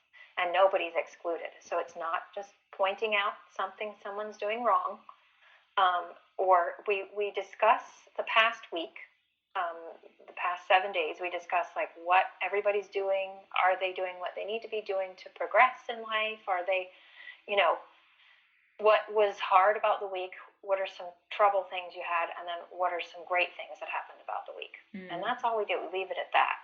And if someone has something that they want to express, like, hey, I really didn't like the way that you talked to me on Tuesday, or something's happening, like the siblings are fighting, or, oh, Mom, I just really wish you'd give me more freedom to do X, Y, Z. So instead of bottling it up, every Sunday everybody had a chance to, because when things are bottled up, that's when things get worse and worse and worse with teenagers. You have to stay open. Lines of communication I just think that's the most crucial part. Yeah. So we would constantly have these conversations, and we would even sometimes, with a phlegmatic, have to drag it out of them, like, you seemed bothered this time. Would you like to talk about that? Why were you bothered? We kept everything open, and also as the adults that were hosting it, we had to stay very calm and not let we still expressed our own feelings, like, hey, it hurt my feelings that you stayed later than you said you would at this place. We expressed our feelings, but we tried to stay calm. Yeah. And hold the space. Yeah. So I just feel like, that is a really great thing to do, is to have regular family meetings that are automatically maybe built into your rhythm. So you don't want to just call a family meeting because there's something going wrong. And because then it's just like, oh, the teenager's like, we're just having a family meeting because of me, because I did this thing. But if it's already built into your rhythm, then it just comes there, and then they don't feel in trouble. Plus, also, if you discuss what the younger children are doing, you make them feel included in it. Then it isn't just zeroed in on the teenagers. So we would go one at a time through the children, like, okay, Abby, what, my youngest, like, what are you going through this week? That way the teenager doesn't feel singled out and doesn't feel like they're the only ones that have problems. Yeah. Because they can really feel that way. Yeah, of course. Especially when they feel like that kid does at the beginning of the book, that people, not only family members and friends, but like strangers, are picking at their behavior. You don't want to. Yeah, they feel zeroed in on. And it might have to do with the fact that their ego is not born yet. So they just think, I don't know, they just feel so alone. Yeah.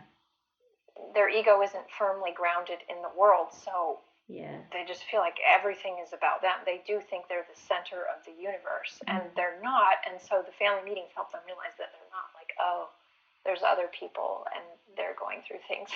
And it helps, like, my parents have feelings too. And then also, with this family meeting thing, we also had one family meeting per year, one special one that was just dedicated to chores. so that everybody was pulling their weight in the family. So we made sure that we got out a chalkboard or dry erase board, I can't remember, and we put everybody's name on it. And underneath everybody's name, we wrote down the chores that person was capable of doing. So for the youngest, that probably wasn't very much, just sweep a small area. Yeah. And for the oldest, you can mow the lawn, and we even put the parents' chores. Like I even put mine on there, and my husband put his, so that they saw, we do our share around here. But we also then could see, we tried to give the same amount, because then we could see like, oh wow, okay, mom does a lot. I should probably take some of those. I can take this one and that one. And we all discussed and agreed on the chores. And then those chores were set in stone and stayed. That's a great idea. In a weekly rhythm. So I think that really helped too. So, because if because a lot of teenage fighting and parent fighting is over chores and what's expected. And if they just know that they have the same chores like literally everybody had the same chores for 4 years. We didn't even have to do it once a year. Yeah, right. Every once in a while, we have to tinker with something. Like again, for the Rubicon for age 12, I'm changing the chore from, to dishes when she didn't have that before. That was her brother. So every once in a while, you'll have to change it. But then it just becomes something that they know they have to do, and there's no fighting or arguing over it. It's, no, I've always done this chore, and they can do it really easily too. Yeah, that's a great one. So that is helpful with boundaries, because then you don't have to, beg your teenagers to do this or that. It's just, yes, you can go to that event or you can go out with your girlfriend. I think it was the other day. My son has a girlfriend, and I'm like, and he's 19, but he's still living with us, so he's still expected to pull his weight, because he lives with us. Yeah. And so I'm like, yes, you can go out with your girlfriend and your best friend, but, after you do your chores. And so he quickly did his chores and said, bye, Mom. And then I'm like, bye, be safe. And that's that. So it's hard to let go, but there it is. So I have more tips if you want to hear. I do. Keep going. I feel like we're doing so much talking. Oh no, it's great. And I never really taught teenagers, and I haven't had one of my own, so it's good to hear these from you. And we're pretty much at the end of my questions, so you can just keep going until you've said all the things. Yeah, I just have a few more things. Sometimes if teenagers are having a really hard time, I know this kind of gets out there, but I did use homeopathy for when my teen was having a hard time. So Steiner recommended homeopathy for different things, and I worked with my aunt as a homeopath, and I worked with her. So if a teenager really is having like a hard time with I know mine had a hard time when his girlfriend broke up with him. And so, sometimes they just can spiral down into kind of a depression. And so I used that to help lift them up. And then also the talking and the being there without giving any advice, without judgment, but just sitting with them, when they're having an issue is really, really helpful. And again, knowing temperaments well. You can still do therapeutic storytelling with a teenager, but it's going to look a lot different than it will for the early years. You kind of have to make something up, or maybe just tell a story of a friend that you had one time. Like, I had a friend who did this in high school, and it's sort of similar to what you're going through, and they did this, and this happened, and that happened. So you're kind of giving them a story that relates to whatever they're going through. Yeah. And then they can feel kind of like you can kind of be that friend that is there for them, like if their best friend isn't. Now, my son has a best friend also who's been really there for him in times where he didn't want me to. It's Mom, I'd rather just have a friend. Yeah. But I'm really glad he has that best friend. But if they didn't have a best friend for some reason in high school, then, you could be that friend by sharing stories and listening. But you have to come at them not as a naggy parent, or, you kind of have to just come as a guide and a friend, especially at the point where they're at 18, 19. Yeah. They're not going to want to hear it from a mom perspective. Too much. Yeah. So, and then again, allowing exploration and self-expression. My son likes to express himself with clothes, hats, shoes, all that kind of thing. So I think that's that's really all. I think you had wanted to touch on like when you have young children to keep in mind or something like Yeah, that. yeah, yeah. Things to keep in mind to do when you have, yeah, with people like me who have young children, what to do, Yeah. so that so that both of So us are prepared for the teen years. yes, it has to seem like a long way off for you, but at the same time, you're probably very like curious, looking ahead.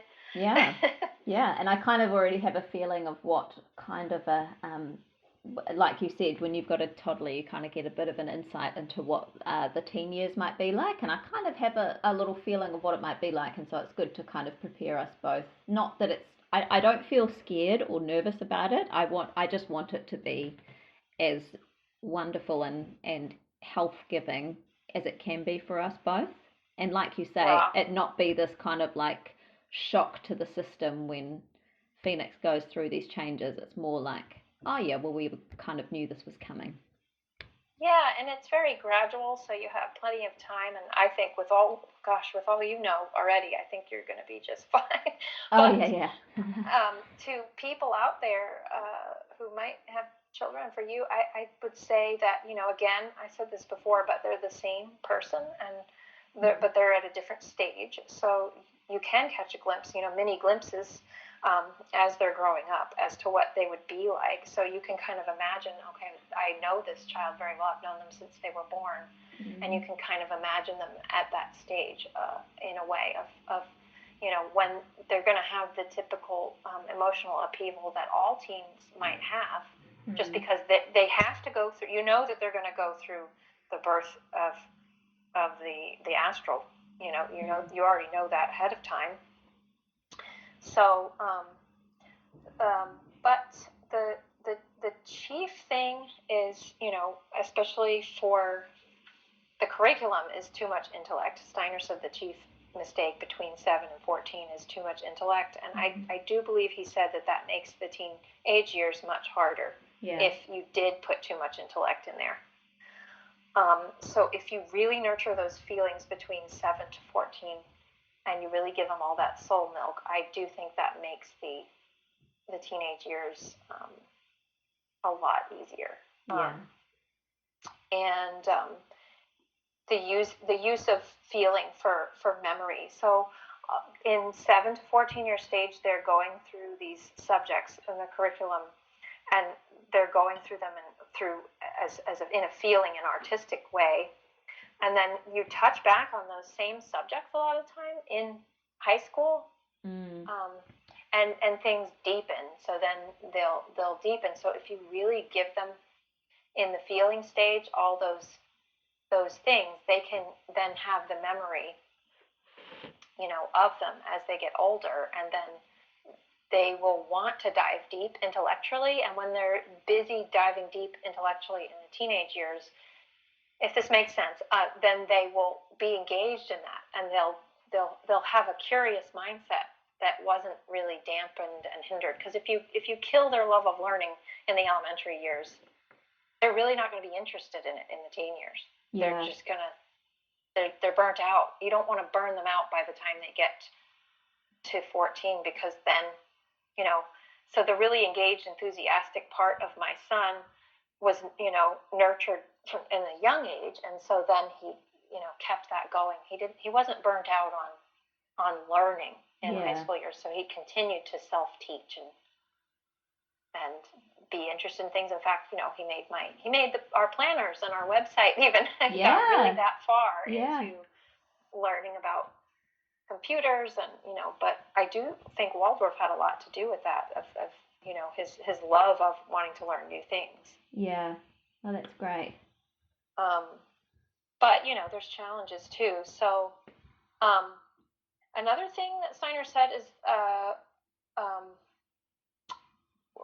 so to keep in mind for the young ones as they go through the curriculum is, you go from activity to contemplation to activity to contemplation. Like in the, you don't want too much contemplation, because if it was too much contemplation too young, like too much intellectual head stuff, it leads to boredom. And so yeah, again, that's back to, them getting burnt out. Yeah. Um, so yeah, so that's all. If I could go back and do it all again, the things that I would keep the same is to keep a rhythm through all entire childhood. Is to keep a rhythm. And sometimes life has upheavals like coronavirus and Yeah. random things where you can't keep a rhythm. But as long as you go back to it or you find a new rhythm, that is the biggest thing that really helps. And love. I know recently an anthroposophist I talked to just said, "Oh my goodness, if you just focus on love."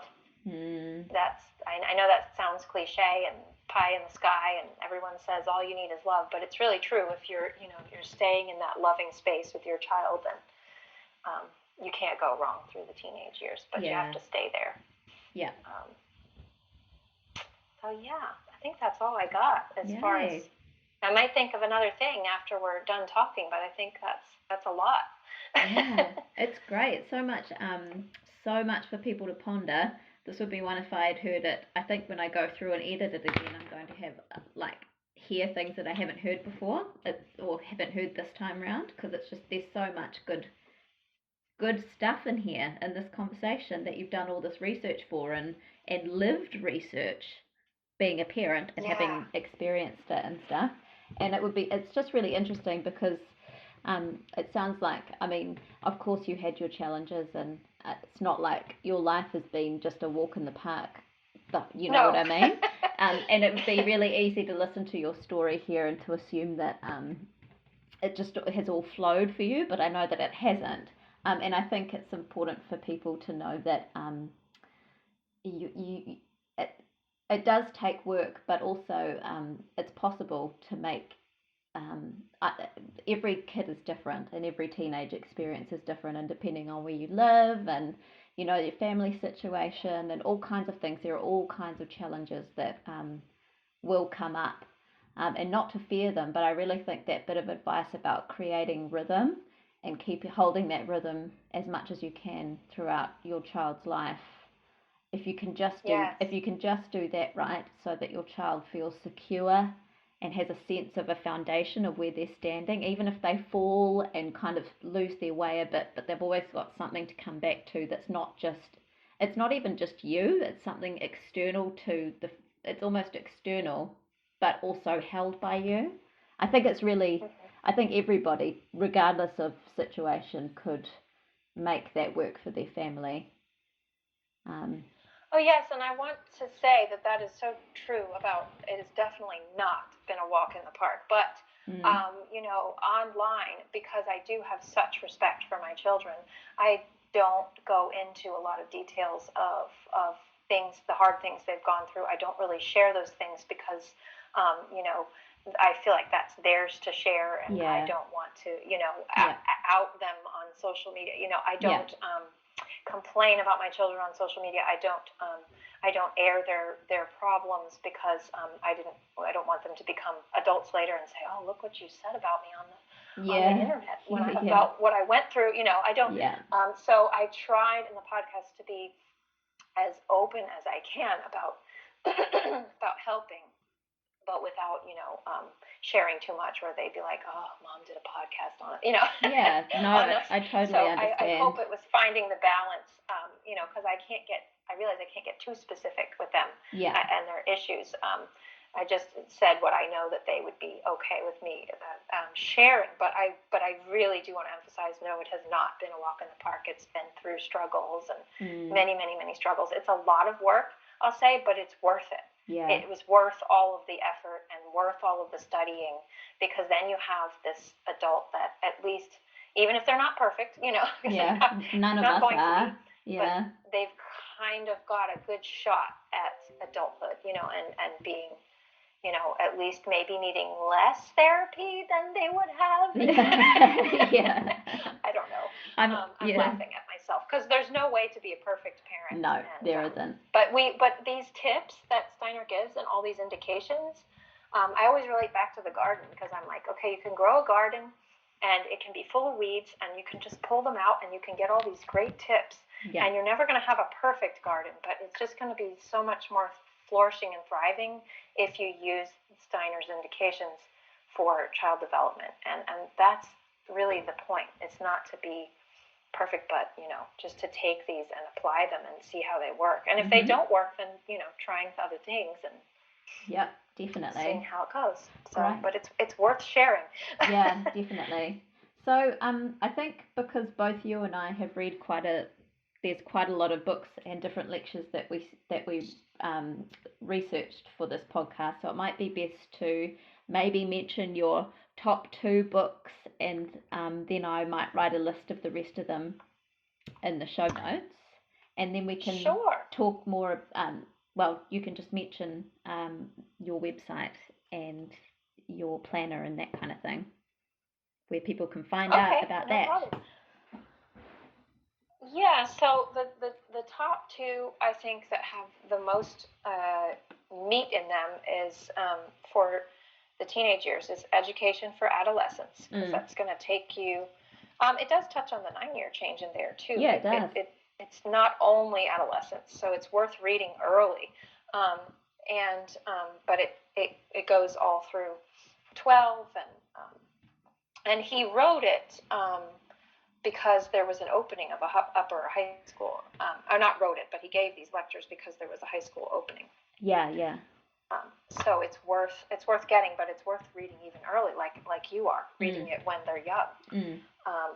So you can look ahead at how it all unfolds. And then Soul Economy is the other one, because it has this lovely whole middle section that says children from the 10th to 14th years. Yeah. And then it has another section for after the 14th year.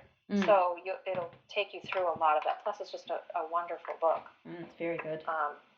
And it goes even into health and illness. And one thing I love, too, about it is Steiner even relates, he really brings health and illness a lot into Waldorf education, because the body and the spirit are so related. But he says that teachers are almost sort of need to be on parallel with doctors, because we really are responsible. What we're giving them as teachers affects their spirit, and it affects their health. Like what we give them in their spirit can affect their health.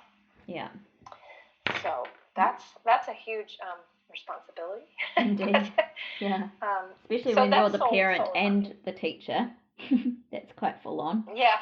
It's a lot. Yeah. But so yeah, those would be the top 2 for that. And there's other things. The thing about Steiner is there's a lot of things sprinkled throughout all of his lectures, and so you have to kind of hunt things down. If you're looking for a certain topic, you do have to hunt them down. I was told recently that there is a massive index of all of his lectures, but it's in German. It's not translated to English yet. So that would be nice if they had that translated someday. Yeah. And so you've got the website, The Child is the Curriculum, and there's lots of forums and stuff where people can get extra support, right? And yes, I have set it up for a place where people can study Steiner and study these lectures. It's a forum. Also, there's a book club section, so someone could start a club on a book if they really want to lead it, or if they just want to follow along with someone else's club, so that they can go chapter by chapter and sort of digest it. Steiner's lectures are really kind of heavy, and so you need to digest them slowly. So you might take a book on the book club through for about a year, or we wait for everybody to catch up and digest before we move on. So it can be really slow going, but it's important to have a space where if someone has a question, like if, let's say you're reading Steiner at home alone and you're like, I really don't understand this paragraph, but maybe there's somebody else studying it who does understand this paragraph, and I need just a quick place to go ask a question, because more heads are better than one sometimes. Because one time we were studying something around the festivals, and we had all these different perspectives from people all over the world on the forum of saying what they felt, that the meaning of something, and it was just beautiful because everybody had their input, and everyone else was like, oh, I never thought of that. And so sometimes, as much as I love studying Steiner by myself, I sometimes want to hear what other people think about it or have to say about it. And so that's why I created this space, thechildisthecurriculum.com. And I also separated the forum into, by class and grade. So if you have a question about a specific block or you need ideas for a block, let's say you're doing fourth grade human and animal and you're like, I just don't know, this is really anthroposophical. I don't understand this. How do I teach this? How do I bring it about? And then it's there to answer questions. So I'm slowly building more and putting more information on it as time goes on. It's only a year old, the website, so I feel like it's been around forever. That's funny. What's that? I feel like it's been around for a long time. Oh, yeah. That's great. Yeah. Well, I'm glad. I hope to keep adding to it, and it keeps growing, and there's people from like almost every continent, and so hopefully it'll engage more and more. It's hard to get people off of social media and get them onto the forum sometimes because everybody gets sucked into social media really easily. Yeah.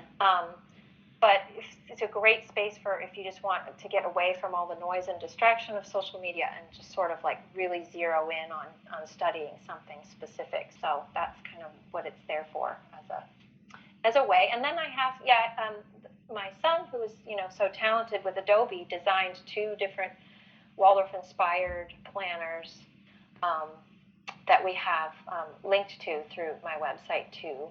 And they're also on lulu.com, which is a local printing service that prints and sends all over the world, and it prints on demand. So cool. That's the planners are designed to help you do a lot of the inner work and the note taking and all that as you work through Waldorf, and because it's a lot of spiritual work that we need to do, isn't it? Yeah, a lot. And it's nice to have somewhere to put all that work, write it all down and keep it together, and then let it inform your lessons or your parenting. Yeah. Exactly. So that's about all. And Great. So my wonderful teenager did help me with that, which is amazing how that got built into our curriculum as well, with him doing a mama-son team kind of thing. But cool. I just have to end this too by saying that teenagers are awesome. Yeah, they really are.